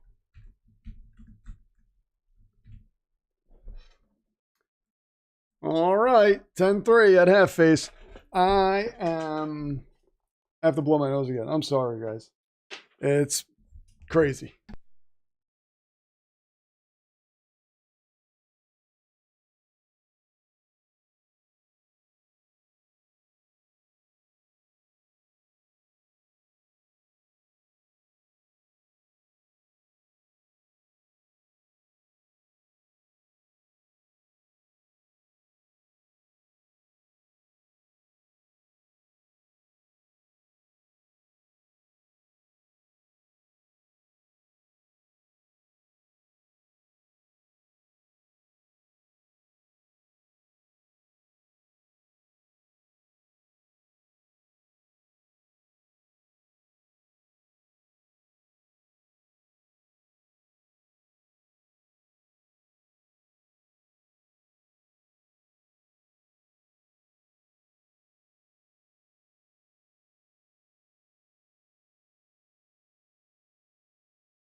All right. Hopefully that is the last time that has to happen. Everyone knows it's bad luck to use your running backs after the new year.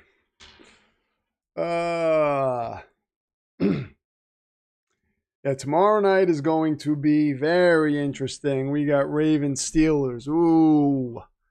Oh, boy. We know SG is going to be in rare form for that one. But we'll see what happens.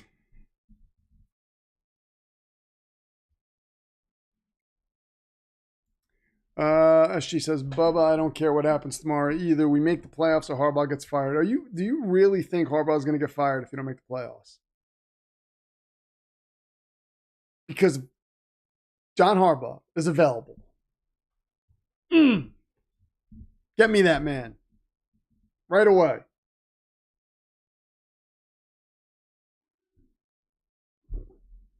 I don't think he's going to be fired. We'll see. Ashley says, I'll be back after the half. So who would I want to win the Super Bowl? Let me see. Let me think about this. Definitely not either of these two teams. Maybe the Rams. Let's see. Definitely not the stupid Broncos. Sorry, Loco. Because I don't want that. Definitely not the Bills or the stupid Patriots. Game Show Gumbo, thank you very much. I appreciate it. Harbaugh wouldn't be a free agent coach for very long. I agree with that. Well, this one says Pittsburgh. Soldier says Green Bay. The Bears would be interesting. Not the Jaguars, because we could have had Trevor Lawrence. That would piss me off. Maybe the winner of tomorrow's game, Ravens or Steelers. Probably more the Ravens than the Steelers. Texans, perhaps, but I think I'd be more inclined to want one of these NFC teams to win. I would either go with the Bears, Packers, Rams, or Bucks. I think that's where I would go. But I'll tell you right now, looking at most of these AFC teams, there's a good chance I'm rooting for an NFC team, whoever it is. Because I'm not, the Chargers possibly. I just don't think they'll be there. Like if the Chargers played the Niners, I'd root for the Chargers. Chargers played the Seahawks, I'd root for the Chargers. Bills played the Seahawks, I'd root for the Seahawks. It's like Broncos, Seahawks, I root for the Seahawks. In most cases, I'm rooting for one of these NFC teams. Seahawks, Broncos, yeah, I'm rooting for the Seahawks in that situation. Despite, people would say, oh, well, your quarterback, blah, blah, blah, blah, blah, the Jets, blah, blah, blah, but whatever. Sam Darnold needed to hit a few stops before he became this version of Sam Darnold, which isn't even that great. I mean, the roster is just really good. If he can't make the playoffs with this amount of talent at his disposal, yes, he should be gone. To be fair, he has faced injuries, man. He has faced the injury bug. How many games was Lamar out? It was the head scratcher that Tyler Huntley that didn't start all those games. Lamar was out, though. So, Packers win the Super Bowl. I would root for the Packers. I would root for the Packers in a bunch of situations. But, definitely, and anybody but the Patriots. Anybody. So, if we get somehow... Could we get a Patriots-Bills NFC Championship game? I don't think we can get that.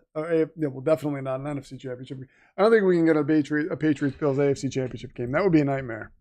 I have to look at where everybody's ranked right now.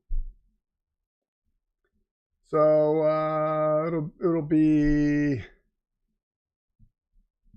So the Patriots will play the Ravens if the Ravens win, right? Is that the way it goes? I don't know.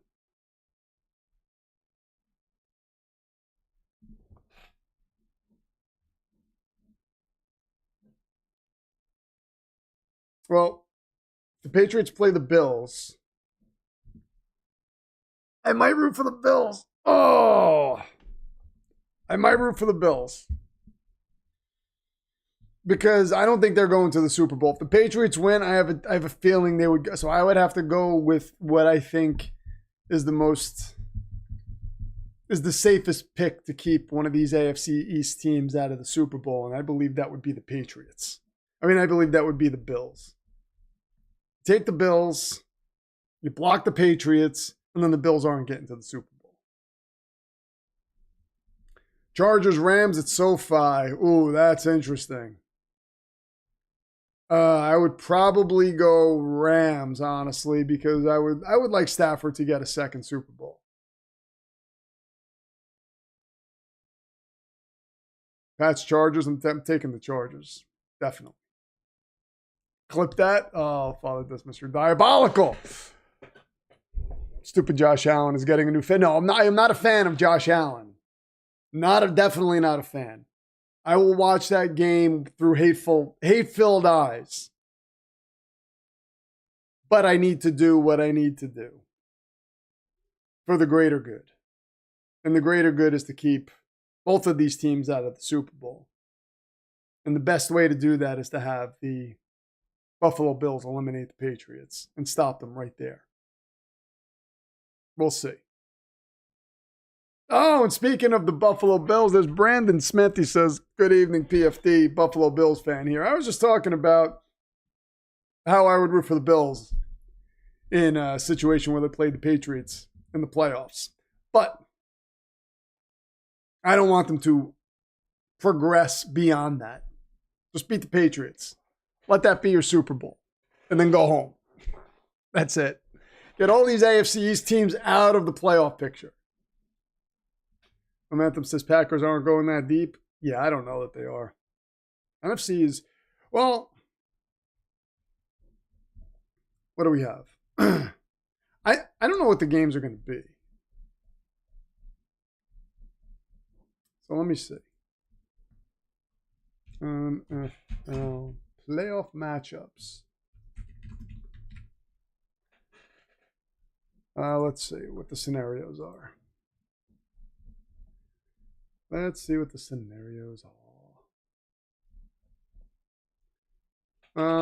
Okay, the Patriots, blah, blah, blah, blah, blah, blah.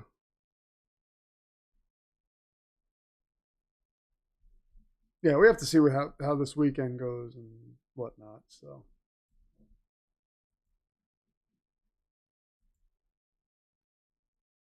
No one circles the wagons like the Buffalo Bills. Oh, man. I'm rooting for a tie in the Pats Bills. And that's the thing is we can't. No, I am not rooting for a tie in that game because I need that game to end so we don't have to watch it anymore and just have the Patriots go home so we can stop all this Patriot nonsense for at least this year. And then I don't know. I don't even know that Bills. Brandon Smith, maybe you can answer this.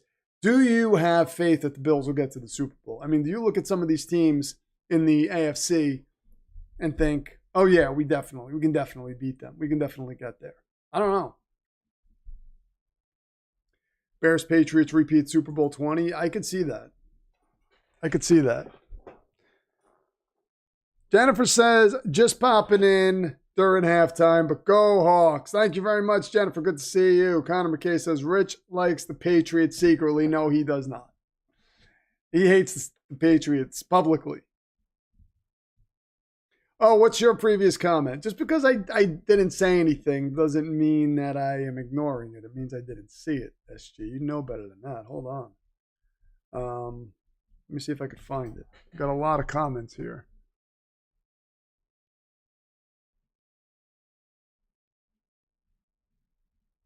I don't see it. My chat is acting weird here, SG.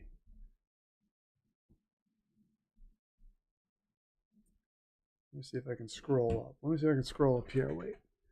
Like here. Yeah, I can scroll up on this side. Fun fact, Rich, after Derrick Henry scored to put us up 24-13 against the Patriots, he didn't get a single touch for the rest of the game. I wonder whose fault that is. Oh, SG. One day, you're going to be sitting there when you are in the head coaching abyss, and you're going to rue the day that you ever spoke poorly about the great John Harbaugh. I predict this, and I am trying to warn you. That's all.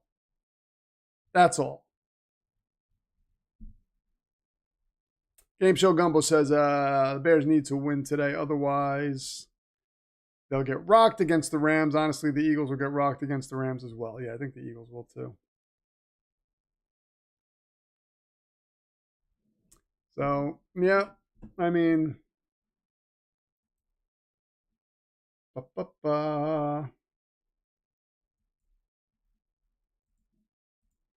Oh, we have a phantom zoning. Yes.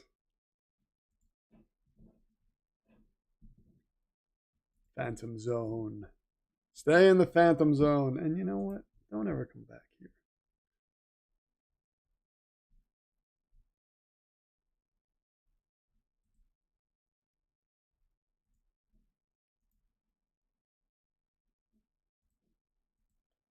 There we go. Where is a requirement to join this chat? Yeah, I think so.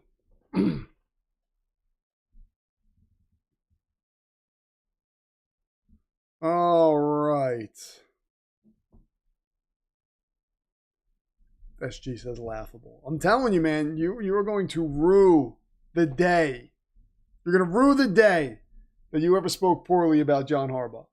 You're going to say, oh, God, I wish we had him back. And I'm going to sit here and laugh and wag my finger at you and say, SG, I warned you. I warned you about this. You would not listen. That's exactly what's going to happen. Want to talk about a future-telling device? There's your future-telling device right there. Here's the guy that should be the Ravens head coach right now, Mike McDaniel. Mike McDonald, sorry, not Mike McDaniel. Definitely don't want him either.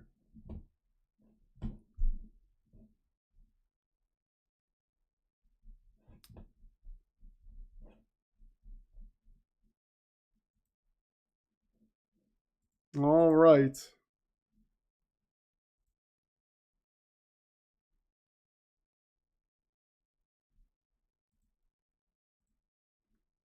The Niners get the ball, and they're going to take it to the 12-yard line. Ball got bobbled on the kickoff.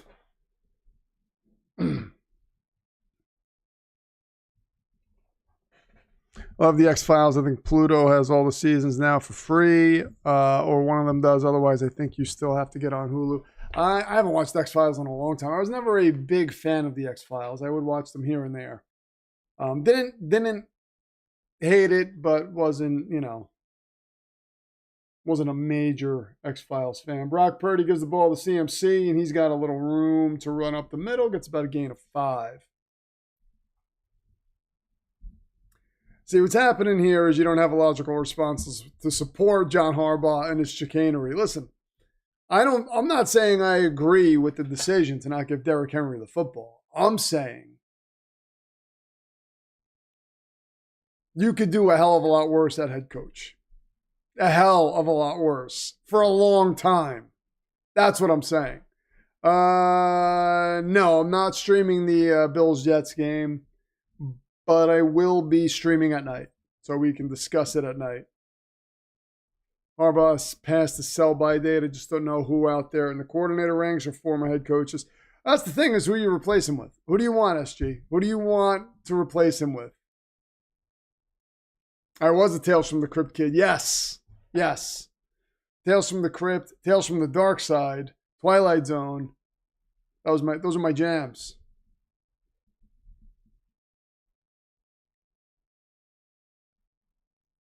Don't forget the masterclass on timeouts.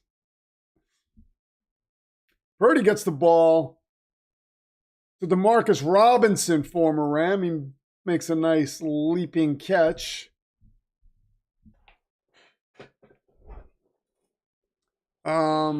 A big Stranger Things fan too. That's the type of show I like. X-Files, maybe I would appreciate it differently if I watched it now, but it kind of bored me at times. Oh, look at Ashley going to do the Grassi Posse halftime raids. Very nice. Off to bed. Nuka, thanks for stopping by again. Get some sleep. Appreciate it, man. Underneath pass to Christian McCaffrey. They were about 2 yards shy of the first down marker.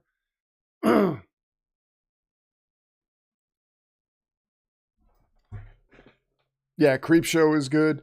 I want to get a bunch of stuff on physical media so I can sit in this room that I'm in right now and just watch it.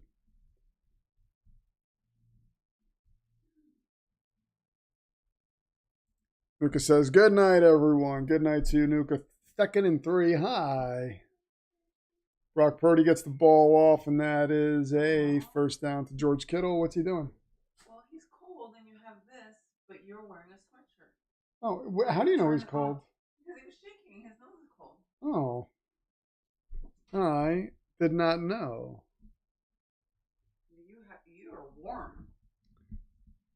I am You have a warm. sweater on. I'm actually ready to take this off, actually. Jesse Minter, Chris Shula, T. Martin. Chris Shula, maybe. I don't know that T. Martin or Jesse Minter would be good head coaches, but I think Chris Shula would be.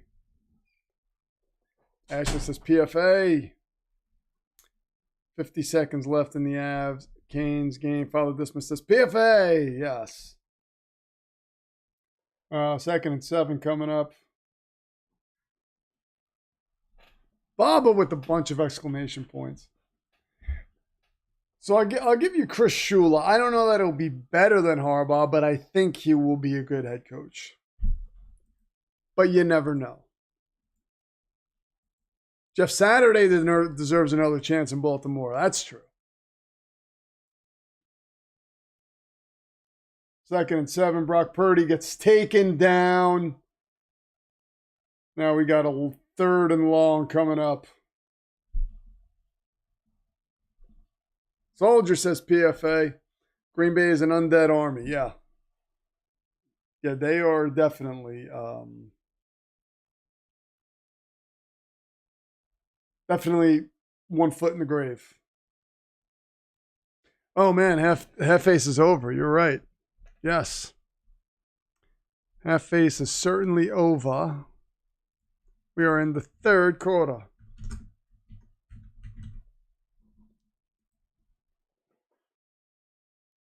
Back to pass. Purdy gets the ball off. That is incomplete. I got to take this hoodie off because I am hot right now. What's going on, Astro? Here, I'll put this on you if you're cold, okay? There we go. Oh. There we go. Good job. All right. I just put my hoodie on Astro, and now he just climbed out of it because I guess he didn't want it on him. So, all right. Whatever. Over, under on the number of coaches fired this coming Monday, 4.5. I'm taking the under. Yeah. Father Dismas says he's taking the under. Seahawks football. Let's go Baal. 20-yard return by Shaheed. This game is not quite as good as I thought it would be. No, please, if you see something like that on screen, please tell me, because I miss it a lot. I get so caught up in conversations and defending the Jets and fawning over Darren Muji and protecting John Harbaugh that I forget to do things like that. So, yeah.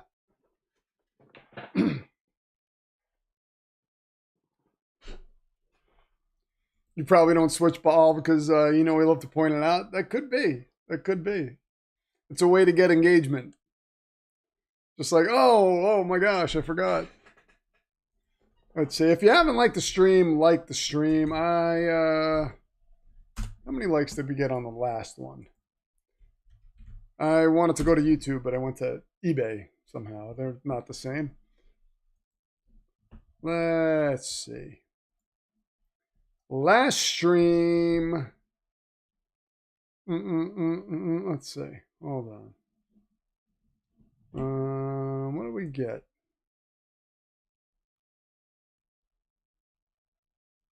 Oh, we got 25 likes on this stream so far. Probably around the same as last stream.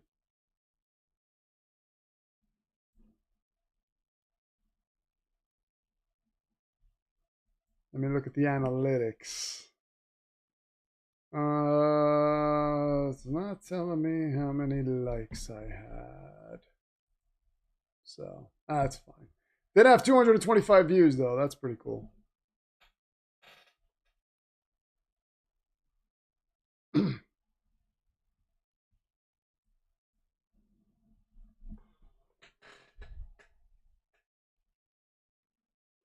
If the Saints had won one more regular season game, they would have had a win and in scenario. Crazy. Yeah, I think Kellen Moore is a good coach. I'm all in on Kellen Moore.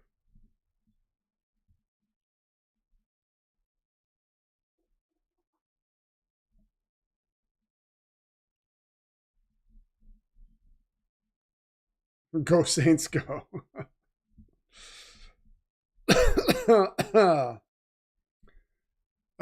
We should have gotten an autographed photo of Muji for Rich for Christmas. They're probably buy one get one free right now. I don't think you can get those, Bubba. I think you would need to meet the man and ask him for an autographed photo, and in your case, he would turn you down flatly and walk away, and then laugh, but also feel bad because he knows the pain you're about to feel in exactly 1 week when the Patriots lose in the playoffs, and then you have to deal with what the Jets are going to do over the next season. So there are some bad days ahead for you, my friend.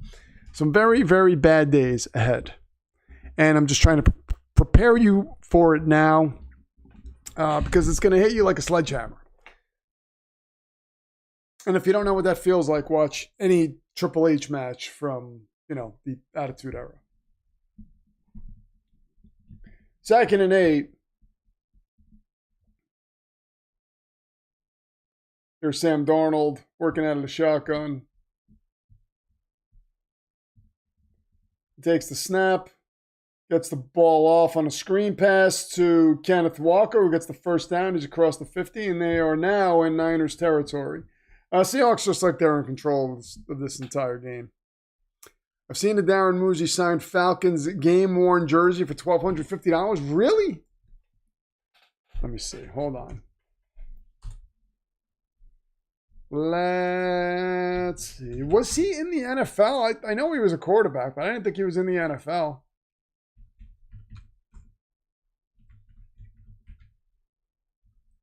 Darren Muji signed SD State Aztecs autograph. It's just on a card. It's $9.99 with $1.32 delivery. Oh my God, I should buy that. $10 for a Darren Muji autograph on eBay.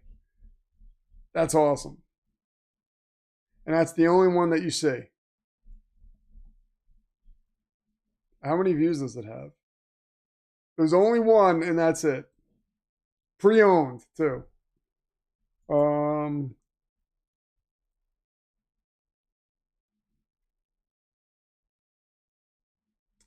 He signed the Darren Muji number 4 on a 3x5 index card.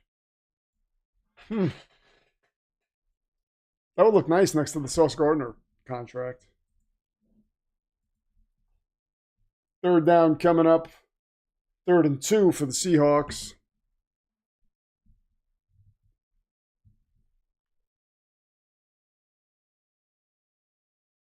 I subscribe to the simple mantra of act like you've been there before. We have kind of been there before. If we're talking AFC Championship games. We never won, though. Yeah. Oh, wait, I have been there before. Wait a second. Father Dismas has a link for me to click. Oh, my Lord. $12.50. A Reebok Atlanta game-worn Darren Muji jersey. Wow. That is awesome. $1,250. Pre-owned in good condition. Let's see. Buy it now. $77 a month for quite a few months. $12 shipping, though. That's what they get you. Let's see what the description says. Up for sale is an authentic Reebok Atlanta Falcons white game-worn jersey from the 2009 NFL season featuring number 16 Darren Muji. The jersey was made in the USA. Is it autographed? Does it say autographed? Because I don't see the autograph on there. No, it's not autographed. It's just the jersey that he wore.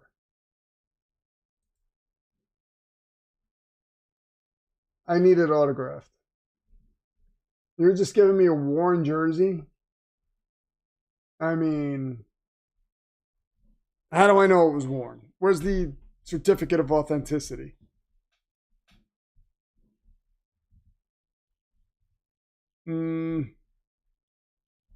I'm not buying it.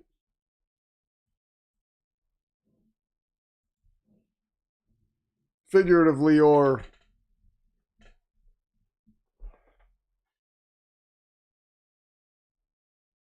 What is going on here? Oh, we got a cracked wall commercial. Yeah, that is not signed.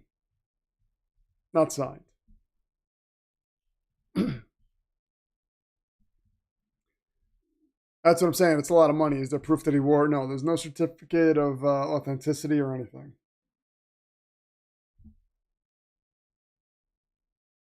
But yeah, I'm not buying it. Literally or figuratively. Not happening. Got to be a preseason game? Yeah.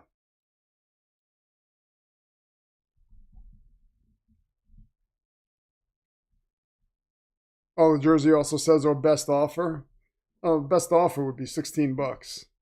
I should make a $16 offer. Like, this is all you're going to get. I don't think anybody's going to buy this. Because, you know what I mean? Like, why would this be an investment? Unless Darren Muji wanted to buy it back. But how did this person get it? Tacoma Knight. Let's see. He's got a bunch of jerseys that he claims are worn by people. No, just a couple, actually. 3 of them.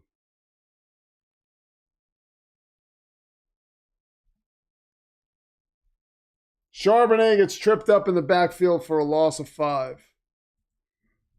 Yeah, not buying it. Sorry.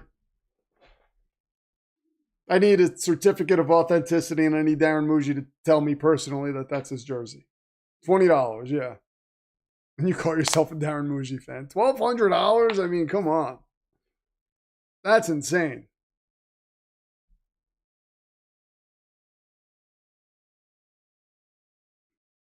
Go Robert Saleh.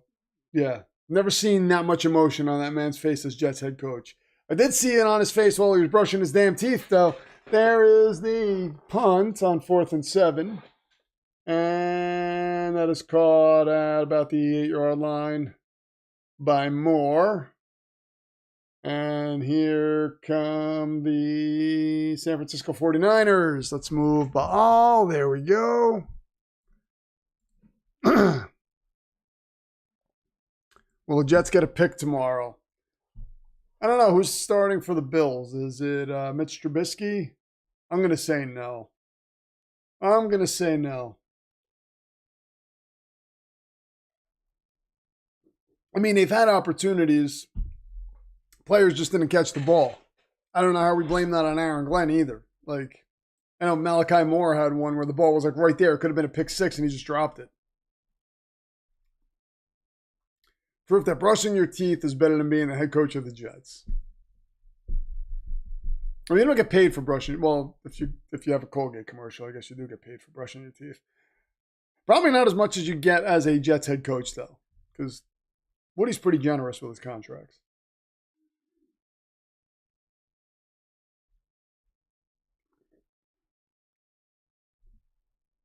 Allen is expected to start. I thought they were sitting there. Starters. That was the last I heard.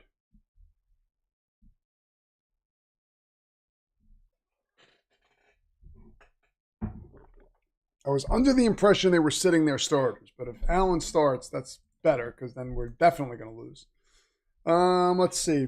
Bills, Jets, Josh Allen. I hate typing his name. It makes my fingers feel weird.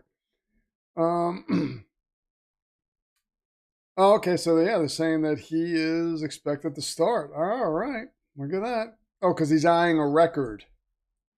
All right. All right. Good. Good to go. Excellent. Yeah, he needs to keep his streak alive.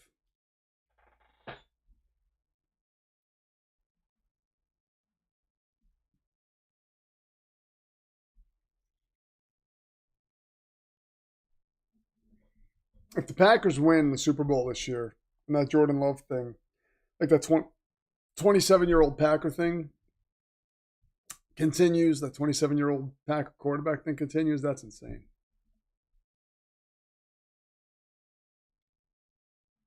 Just for a drive, right? Yeah. That's what I'm saying. Like, he's not going to be in the whole game.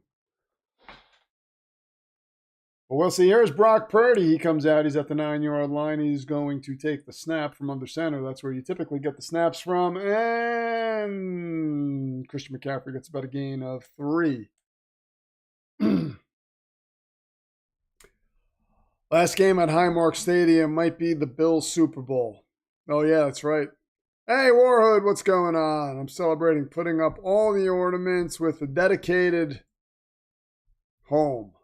Very nice.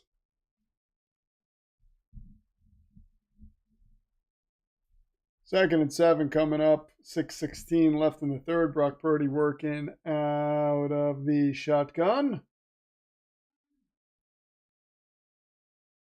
He takes the snap. Throws over the middle, and that is caught by McCaffrey. About a gain of 8. Nolan says, I want to see the Packers in the championship. So you want it to be Seahawks Packers. I would probably, in that scenario, I would probably root for the Packers, Nolan. I'd probably root for the Packers. But again, I'm not going to be rooting heavily. The only thing I'll be rooting heavily for is for, the Patriots and the Bills to lose. That's it. Other than that, I'm just like, unless it's like the Bears, something that would be a good story. But I can't see myself. If it's like a Bears-Broncos Super Bowl, I would be rooting for the Bears. It wouldn't keep me up late if the Broncos won the Super Bowl, but the Patriots or the Bills did. I would not sleep for weeks. CMC is 29. This might be his last effective year. I don't know. We saw Derrick Henry, but he's also a kaiju, so that's a bit of a different story. But he might have one more in him. So when it comes out, he doesn't get eligibility. The Jets should draft Trinidad. That's about, I don't know. Would I root for the Chargers to win the Super Bowl? Depending on who they're playing. It's possible. I will root heavily for the Chargers against the Patriots and the Bills, though. Bears versus Patriots is my nightmare. That is, I would be rooting so hard for the Bears. Oh my God. Low-key rooting for a Packers-Broncos Super Bowl, says Ashley. That would be interesting. I'd be rooting for the Packers in that situation. I'm telling you, in most cases, I'm rooting for the NFC team. GTA 7 or Jets Super Bowl appearance, which comes first? Probably GTA 7, honestly.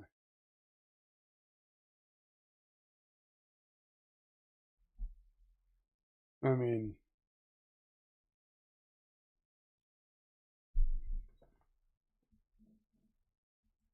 yeah, I'm telling you, the Bears in the Super Bowl, I don't know that there is an AFC, there's no AFC team. I would definitely be rooting for the Bears in the Super Bowl against any AFC team.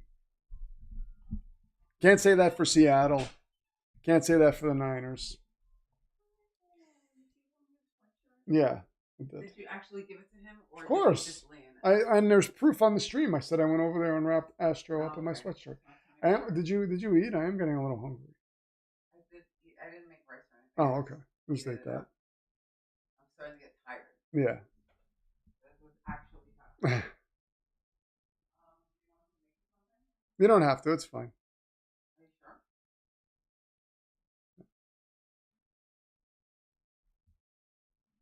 I have GTA 6 being delayed on my 2026 bingo card. PFA says Father Dismas.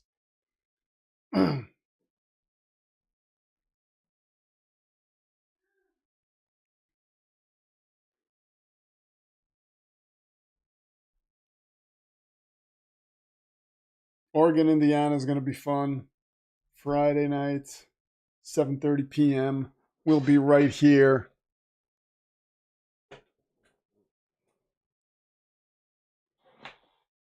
That's going to be fun. Next weekend's going to be insane. Lots of games.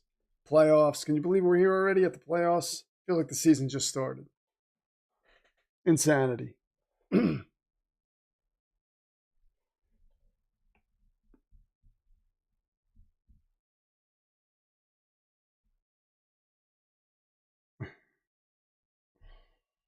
We're doing a shoots and ladders thing with Darnold. That's pretty funny. 13-3. Could win a division, get a bye. That's what he did last year. Early exit after that.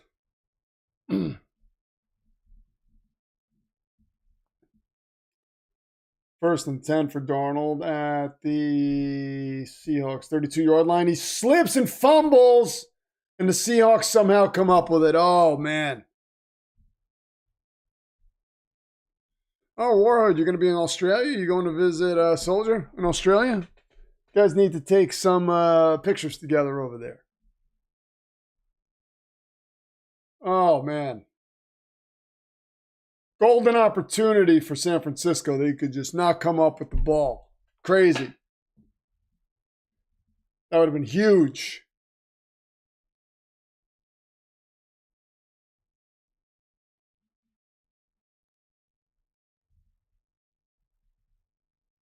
Second and 17. Darnold takes the snap. He's back to pass. Delivers over the middle. That's incomplete. We got a 3rd and 17 coming up.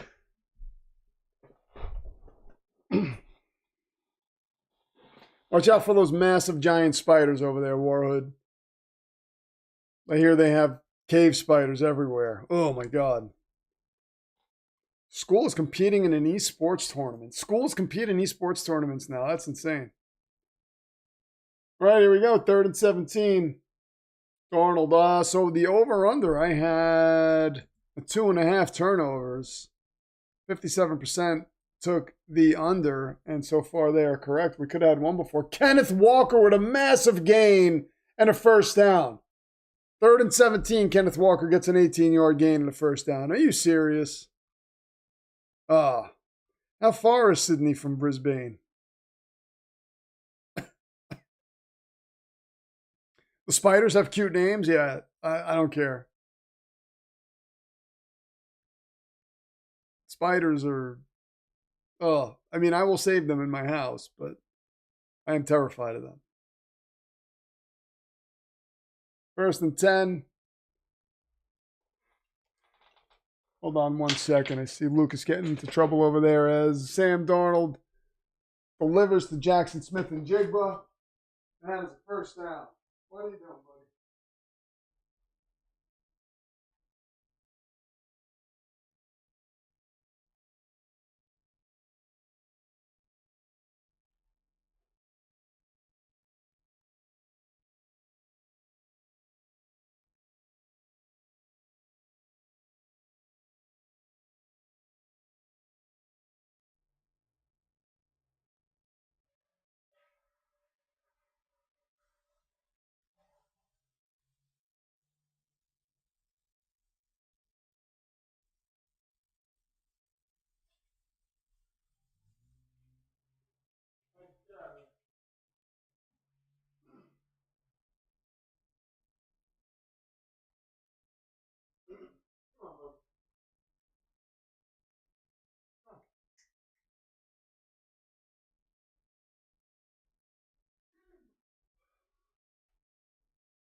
Hello, I'm back. Can Lord Chair teach the 49ers how to tackle? Well, Robert Sala's not doing it, so he might as well.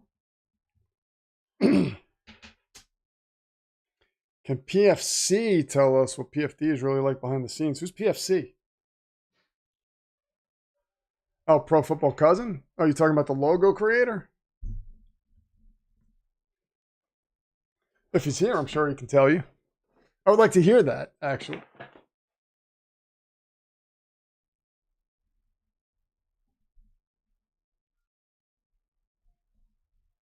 All right. Do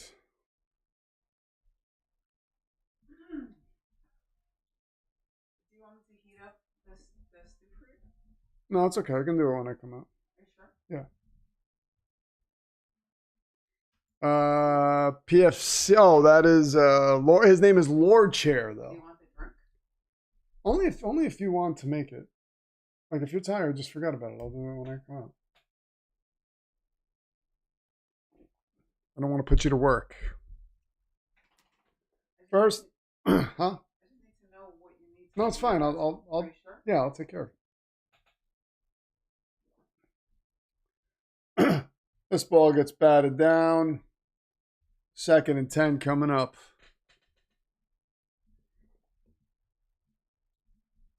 We haven't been too bad with injuries. I only think there have been two injury stops. Still getting used to all the PFD lore. Yeah, it runs deep. It runs deep. If you have any questions, just feel free to ask. We love explaining it. 2nd and 10.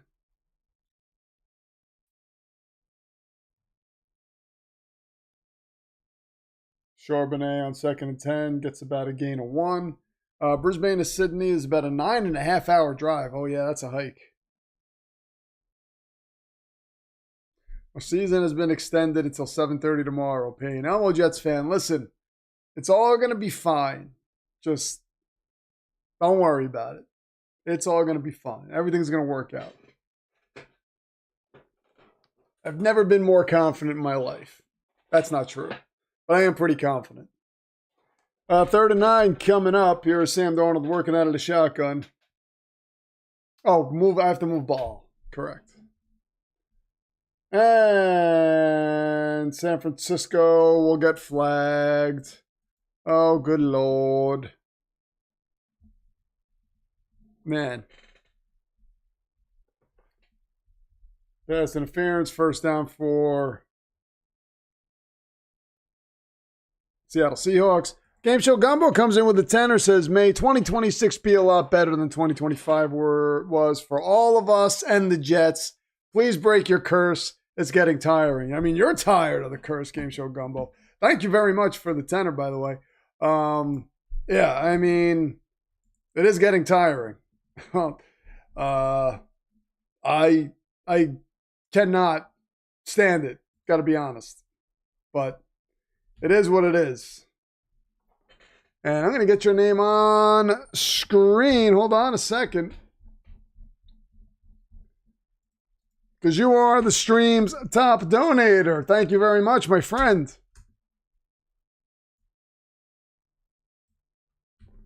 All right. Let's get this up there.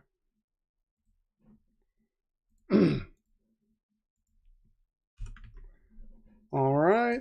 Robert Saleh. Oh, God, he drives me crazy, doesn't he? Stupid Robert Saleh. And I'm so mad that Jackson Smith and Jigba is not a Jet, by the way, because he should be. We'll pass to Charbonnet. He gets a few yards. And that'll bring us to the 4th quarter. All right. All right, Game Show Gumbo, keep your eye right here. You can keep both of them there if you want. And 3, 2, 1. Bam. Oh, wait a minute. I got to move your name over a little bit because it's off screen. So I got to fix that. I cannot have that.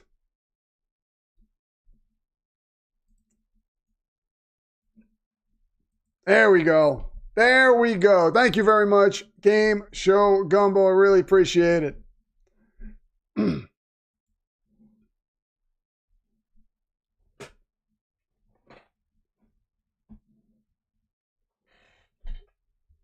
All right.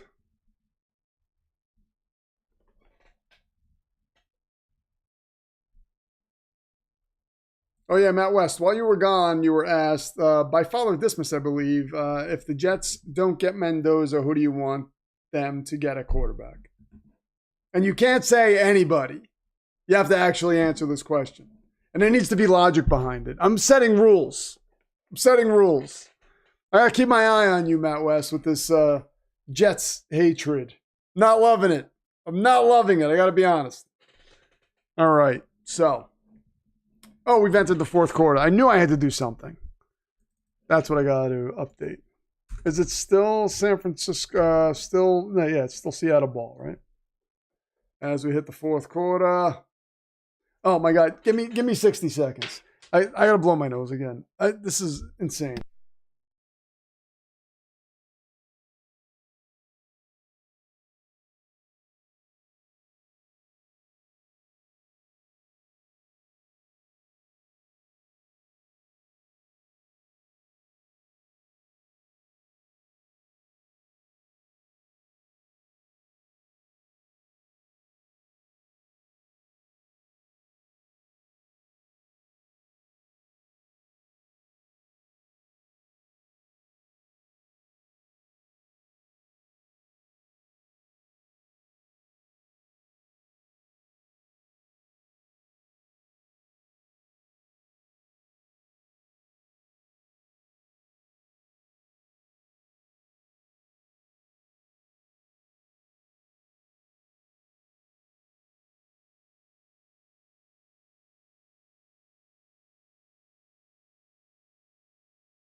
All right, so Seattle just kicked a field goal. I just saved a little baby wolf spider.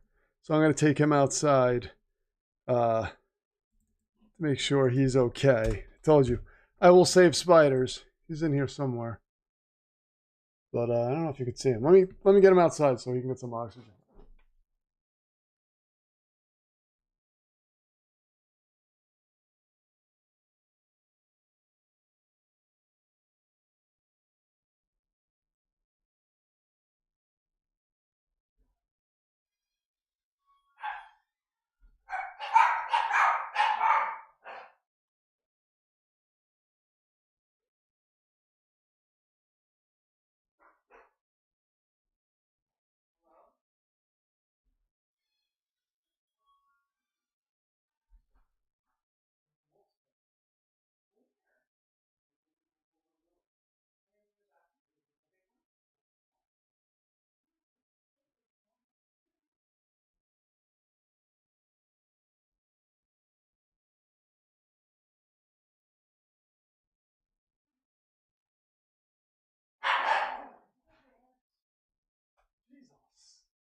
All right, the wolf spider's safe.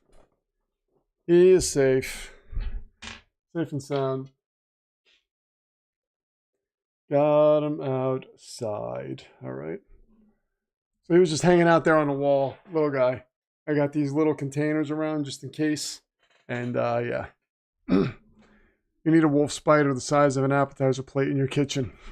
Oh, I've had big wolf spiders. This one was a little one. When we first moved here, poor football canine. When we first moved here, there was one on my back that was giant. Man. And then I got the dogs all riled up. Can't show mercy to spiders. They're Satan's pets. No, they're not. They're cute. They carry their babies on They carry their babies on their back, but this was one of the babies. It was not radioactive. If it does, I would have forced it to bite me. What? How can you force it to bite you? I would have been like, bite me. Would you like me to make you some rice for when you go? If you can, I did get a little hungry. Okay. So what time does this? This should end by like 11:30, I think. Well, we're in the fourth quarter, so it's just 14 minutes left. But I mean, that could be like anywhere from a half an hour to 45 minutes. Oh, 10:16. I'll come back and check. Okay, thank you. Sounds like Lucas and Astro had something to say about it. No, well, I was rushing to get back here, and they don't like what you're not permitted to run in the house. The door open, And then like, what the hell? PFA's hearing the door open, and she doesn't know who's coming in the house because she thought I was in here, and she heard the door open. So everybody got scared. May he be free to roam the countryside and thin the fly population. Yes. Just a tad. That's, not wishing death to flies, but it is just the way nature works, right?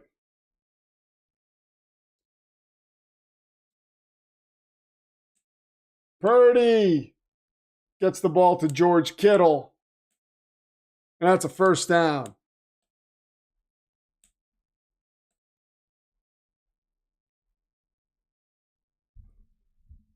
Camel spiders are crazy. I don't think I've ever seen a camel spider.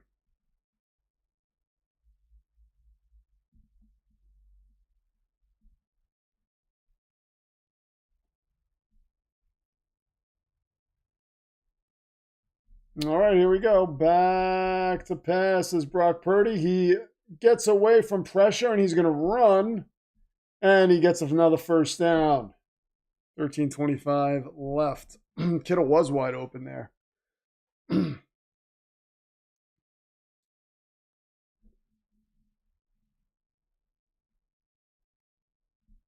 Purdy's like prime Michael Vick. He's running.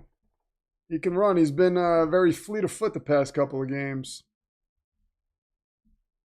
Orb spiders are like that from mountain biking. So are the orb spiders the ones that build the webs from the floor? Because I know they have some of those in the Tampa area. McCaffrey fighting for yards gets about 4.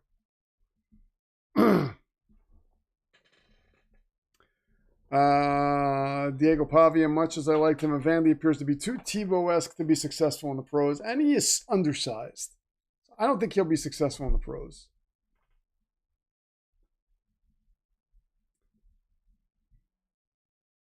First guy to ride the mountain bike trail is named Spider-Man. Oh, man.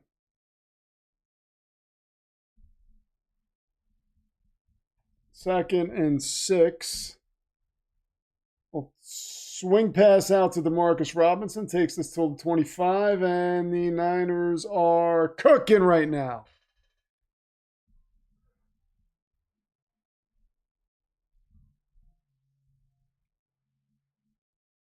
I don't know if he's projected. I don't know, especially after that whole thing with the Heisman and whatnot. My God, these dogs are driving me crazy. Hold on a second, guys. I'm sorry. What are you doing? Good Lord. Give me a second.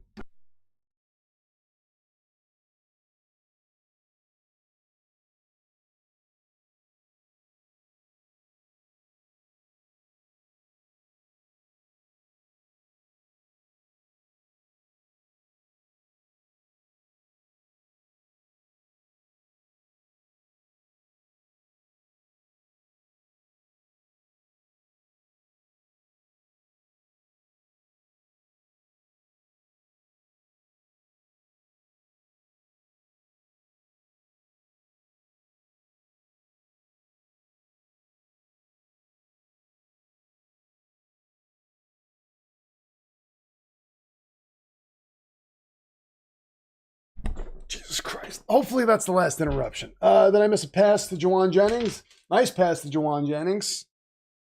Beautiful.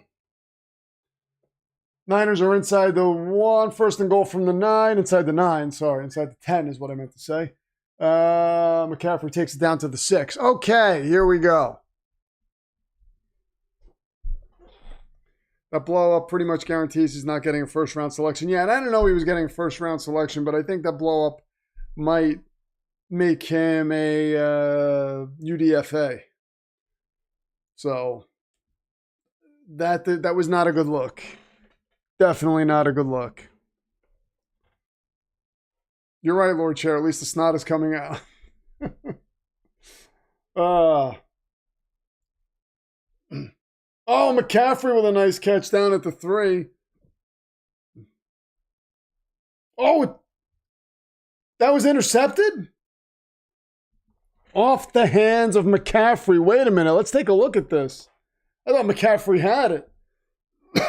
Oh, man. So the ball got tipped. McCaffrey, oh, man, threw his hands into the hands of Seattle. And it is Seahawks football. Wow. Do we get the belt up yet? Is it too early? Is it too early? Should we power up one of these teams? Nah. But maybe we can get the belt up. Sam's going to fumble it again. He didn't turn it over, though. He did fumble it, but he didn't turn it over. You know who would be winning this game? Mac Jones. I agree, Father Dismas. Mac Jones would be winning this game right now. That ball got tipped, though. Mac Jones, I don't think he's ever had a ball tipped in his life.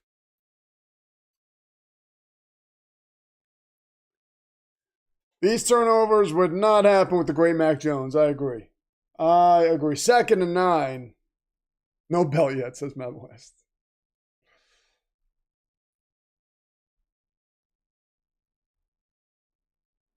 Well, the ball got tipped, so I don't, it wasn't really, oh my God, who's this dude that's giving everybody high fives? He's got big, giant pit stains. Oh, crazy.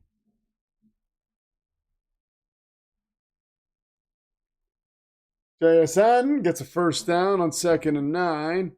Charlie Walker says, looks like Mendoza will be headed to the Raiders. No, he's not.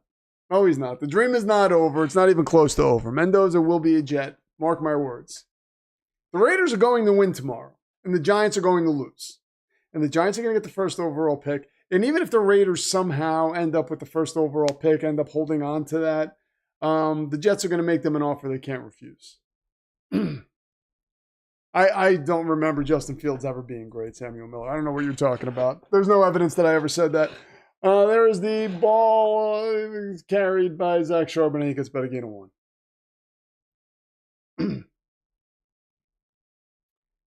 Sam Darnold, third quarterback in Seahawks history with 4,000 passing yards, 25 passing touchdowns. Geno Smith and Russell Wilson are the other 2.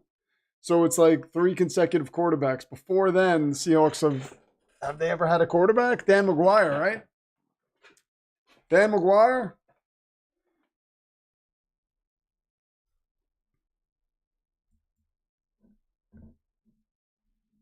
SG says, Rich, this game is... Yeah, I see that. Unserious. And the clip on the face. Sam Darnold gets a gain of 6 on that play.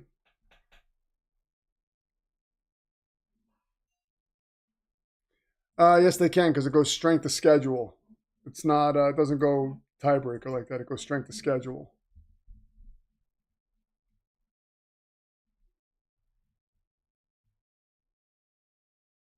Here we go, 3rd and 2. Well, the Raiders might not lose the game because they're not starting Geno Smith. So, you know. And the Giants have the strength of schedule tiebreaker. So they would get the first pick. Darnold over the middle. And that's a first down to Cooper Kupp.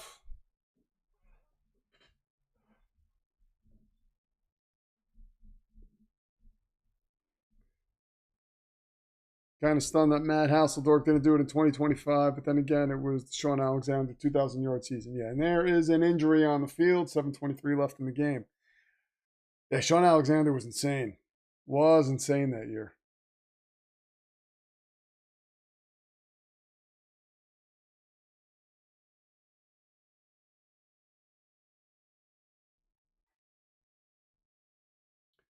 Crocodiles are amazing, dangerous, and smart, but it's more like cone shells, blurring back. Oh, man, look at that. A lot of stuff going on there in Australia.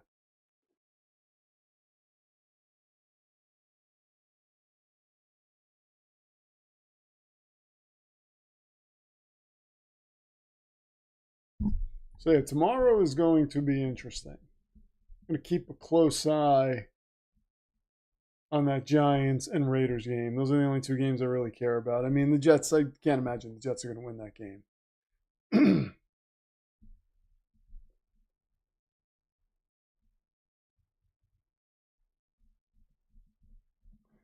So we got a little over 7 minutes left. It's like the beginning of the end for the Niners. I would have called for the belt already, but, you know, I'm irresponsible. Not like Matt West. But let me cue up the Seahawks belt because I can do that as long as I don't show it to you guys. I can at least cue it up. Seattle's belt is pretty cool. If you've never seen it before. It is elite.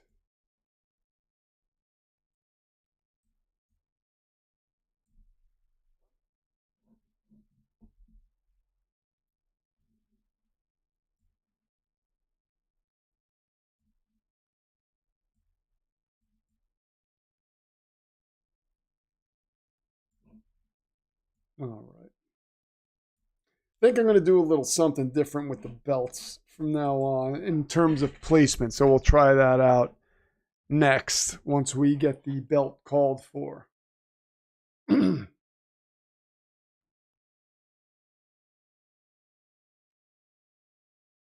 Oh, keeping an eye on the Saints game tomorrow. That'll be interesting. Still don't count on the Raiders winning. I'm telling you, the Raiders could beat this version of the Chiefs when they don't want to. You think the Chiefs don't want a higher pick? The Chiefs who haven't gotten a high pick in a while? You think the Chiefs aren't going to sit there and say, maybe it's cool if we drop this game to the Raiders with their 3rd string quarterback that they're playing? I mean, I don't know. I don't know. Chiefs are not idiots. They know what they're doing. The Giants are idiots. That's why they won that game. Difference between the Giants and the Chiefs are the Giants had a young quarterback playing who wants to win. Chiefs are just like, whatever. Whatever. That's what I'm saying, Super Dave. Raiders might pull it off. And they're starting Kenny Pickett. Kenny Pickett, who is still playing for his career. He wants to be relevant. I'm just saying.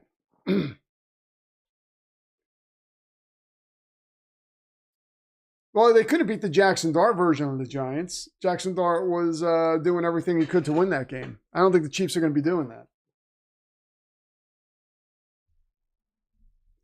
Do not think the Chiefs are going to be doing that. I think the Chiefs are going to be looking to just let it play out as it plays out. KC's pulling all of their major players. Yes. Very important. No, they don't care about beating the Raiders. You think the Chiefs have won Super Bowls? You think they're worried about beating the Raiders in a pointless game? They don't care. They do not care. The Raiders want to get revenge too. Yeah, the Chiefs are just like, you think Andy Reid's sitting there saying, oh no, we got to beat the Raiders? Hell no. Hell no. They don't care. The Chiefs never have an opportunity of getting a high draft pick. And they are in a position where they just didn't make the playoffs. Travis Kelce's likely going to retire. They need to rebuild this team. I would argue they want a higher pick more so than the Raiders do. I'm telling you, that game is definitely, everybody's looking at that like, oh yeah, the Chiefs are going to win on the surface. I mean, I'm actually a little worried that the Jets might beat the Bills. Josh Allen comes in for one series. For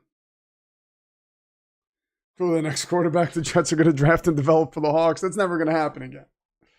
That's never going to happen again. All right, we will see. We will see. I hear the fear in your voice. It's pride. The Chiefs won't lose to the Raiders. I'm not saying they're going to go out there and just lie on their backs. I'm saying they're going to not put their starters out there and they're just going to let it play out however it plays out and not be concerned whether they win or lose. That ball was almost intercepted on a tip.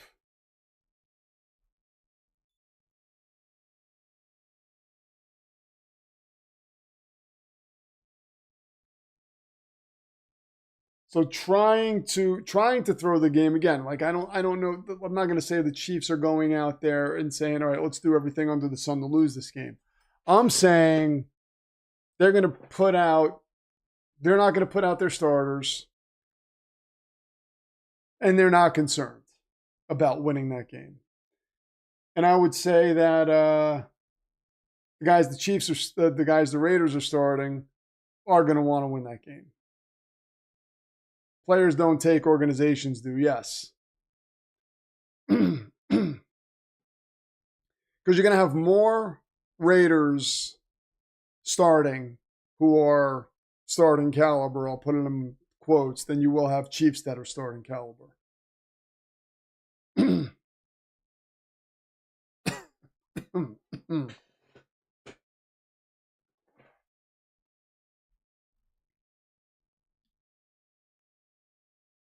I mean, I think Andy Reid's going to be like, yeah, let's see what this guy's got.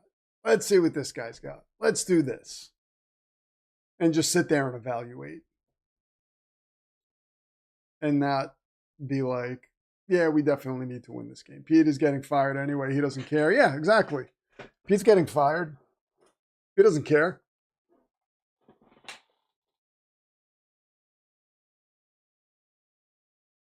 Right, yeah. So you're just going to give the Raiders the top quarterback in the draft? I mean, the Chiefs, this is not a gimme game. I'm not saying the Chiefs are absolutely going to lose, but I'm saying this is not a gimme game for the Chiefs. It's not there.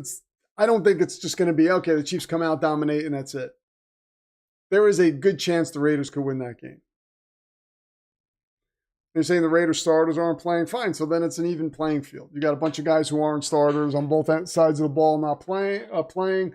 But the better quarterback in the game is likely going to be Kenny Pickett.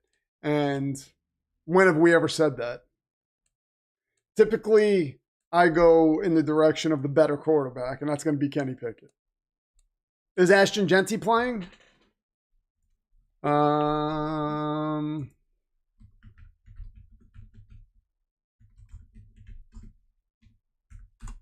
Is Ashton Genty? Ashton Genty is playing week 18.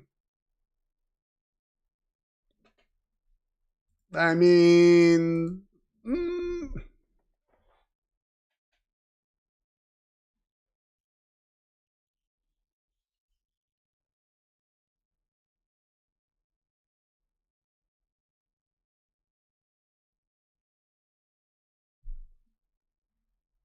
just trying to give Rich hope, honestly. First and 10. Sam Darnold, under center.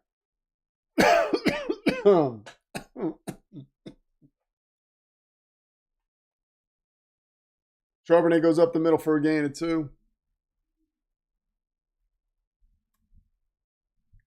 Yeah, Max Crosby's not playing. He didn't play last week either. It doesn't mean that they're certainly going to lose the game just because Max Crosby's not playing. I mean, Chiefs' offensive line hasn't been good either, by the way.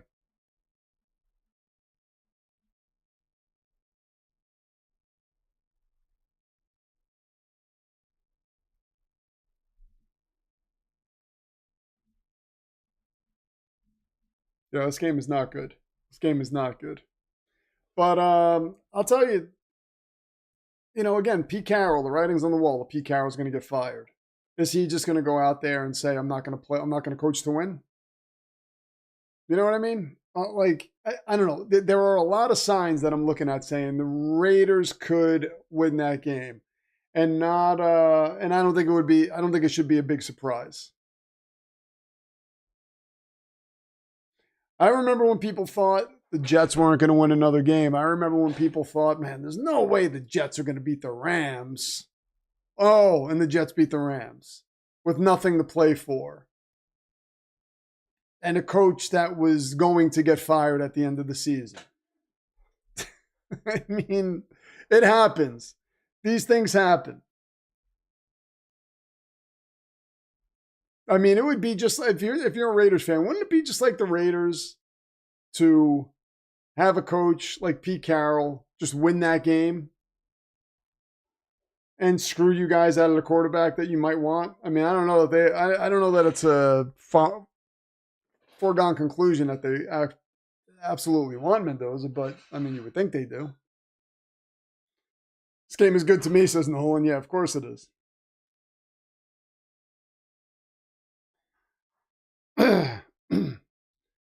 Raiders will have a higher pick than the Jets no matter what. Yeah, but then the Giants will get the first overall pick, and the Jets are much more likely to be able to deal with the Giants than they would with the Raiders.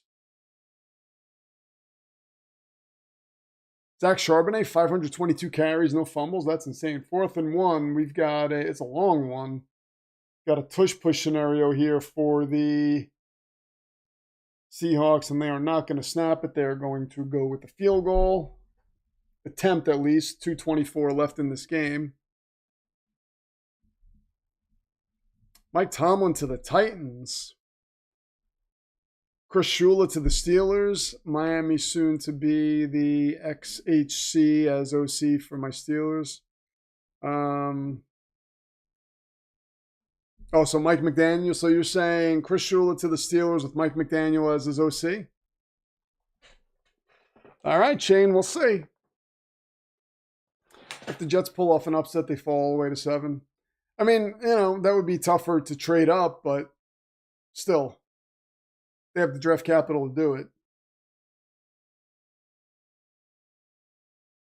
And Myers doinks the... Oh, my God. Are you kidding me? Still down by 10, but... Are you kidding me? My God.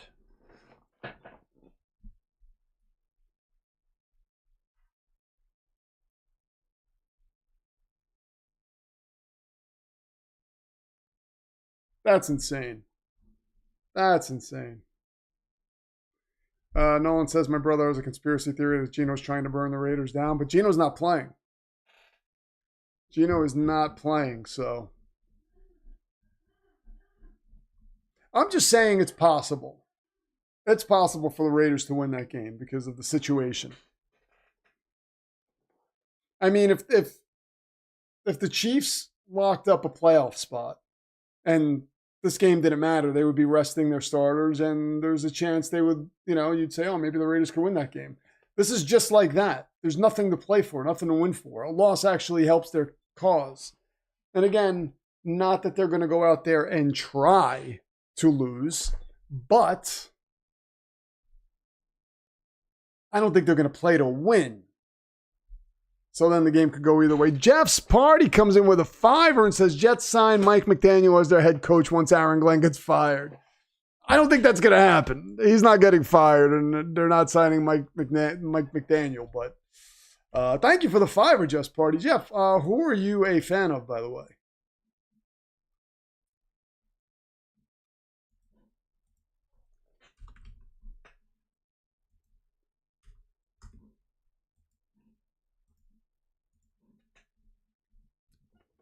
Why would Gino burn the Raiders? What would he have to gain to do that? What's the point of making the worst team in the league even worse? Yeah.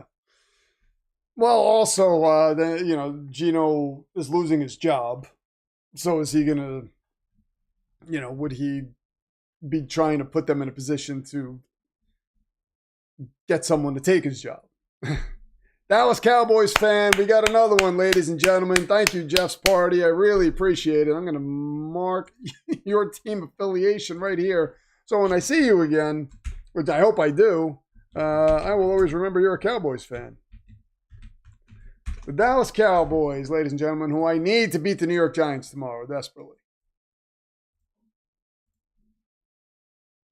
Why do I think Carroll's getting fired? Everybody's been saying it. It's all over Twitter. But he's getting fired. So, I know Pete Carroll has heard this. I don't think Pete Carroll's ready to just ride off into the sunset and say, oh, yeah, let me hook up the team that is going to get rid of me after one season. I think Pete Carroll's going to want to try to win that game. I think he, Kenny Pickett's going to try to win that game. Ashton Genty is going to be the best skill player on the field. The Raiders are going to have a better quarterback on the field than the Chiefs will. I'm just saying, man. I'm just saying. Jeff's Party gives me a thumbs up. Excellent. Don't believe everything you read on social media. I believe everything I read on social media. No, but I mean, it's logical. I mean, they're playing for the number one pick. You think Pete Carroll wouldn't be one and done? I think it's very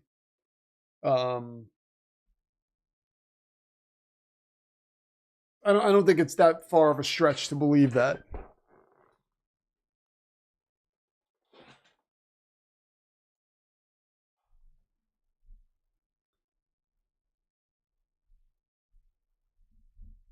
Mm-hmm. Oh, I am wishful thinking, but I mean, it's logical thinking. To say that the Raiders could actually win that game, it's not that far of a stretch. It's really not. And the Raiders beat the Patriots this year. I mean, it's not that far of a stretch.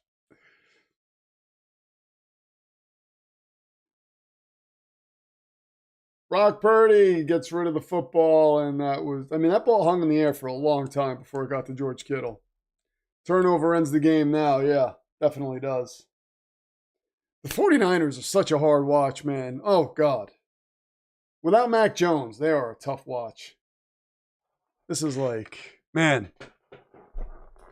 You play to lose the game. That's what we need. A little Herm Edwards action.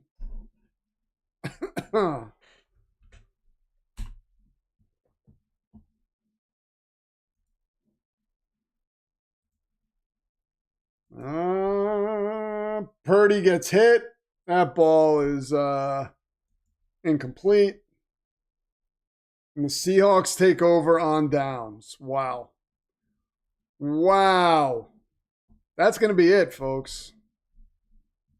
And Purdy is not able to get up. He got hurt. Man.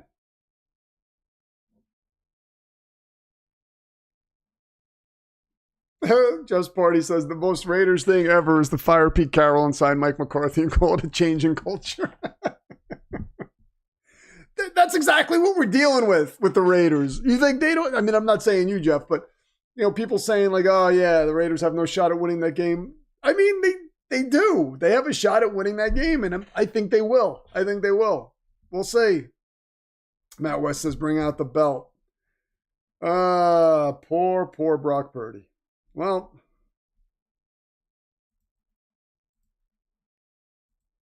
we are going to bring out the belt at the request of Matt West. And here it comes, ladies and gentlemen. There it is. Seahawks belt. 13-3. The Seattle Seahawks are going to win this game because San Francisco 49ers have no timeouts. And that is that. And Christian McCaffrey does not look happy. New quarterback will turn the Fins around. Which quarterback is that going to be? Kyler Murray? I think the Fins are going to get Kyler Murray. Road to the Super Bowl in the NFC goes through Seattle, says Super Dave. The Raiders had a shot of winning against the Giants, but still lost. Yeah, but you have Jackson Dart there. I mean, that's the thing. Was Jackson Dart is playing to win that game. The Giants are playing for some kind of pride. You know what I mean? The Raiders, at that point, were just like, whatever. You know what I mean? But you're playing the Chiefs, who don't even have Gardner Minshew there. And they're just the Chiefs who never, ever, ever have a high draft pick. This is their opportunity. So it wouldn't shock me. And again, I'm not saying the Chiefs are going to go out there and say, let's lose this game, but it wouldn't shock me if the Chiefs were like, total evaluation. Let's throw all these guys out there, see what they are. And like all these guys that haven't played and whatnot, and see what they are. And that'll be a competitive game because you'll have two teams just throwing out whoever. And in that situation, yeah, the Raiders could win. Sam just needed to get away from Gase, the quarterback whisperer, to achieve greatness. No, I think Sam needed to get with Kevin O'Connell, which is what he did. Because even in Carolina, he got away from Gase. He was with Matt Rule, who wanted him, who liked him from college and still got him nowhere. He needed that Kevin O'Connell experience to clean him up, as did Daniel Jones. You know, so that's what it was. If the Rams win tomorrow, the Niners will play the Eagles or the Bears in the wild card.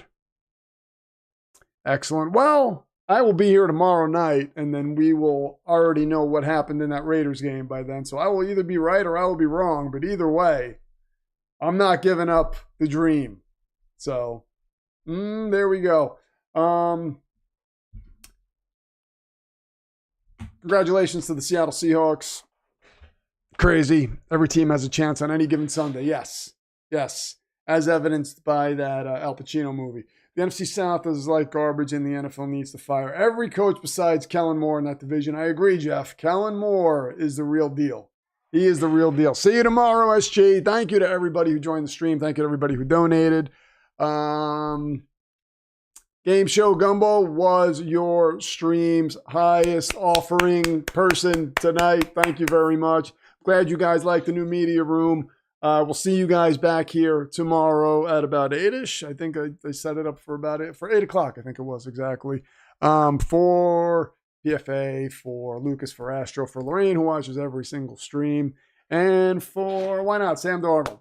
We like Sam Darnold, right? I just hope he doesn't win a Super Bowl. Well, it depends on who he's playing. If Sam Darnold was playing the Patriots in the Super Bowl, oh my God, I'm going to be rooting for him hard.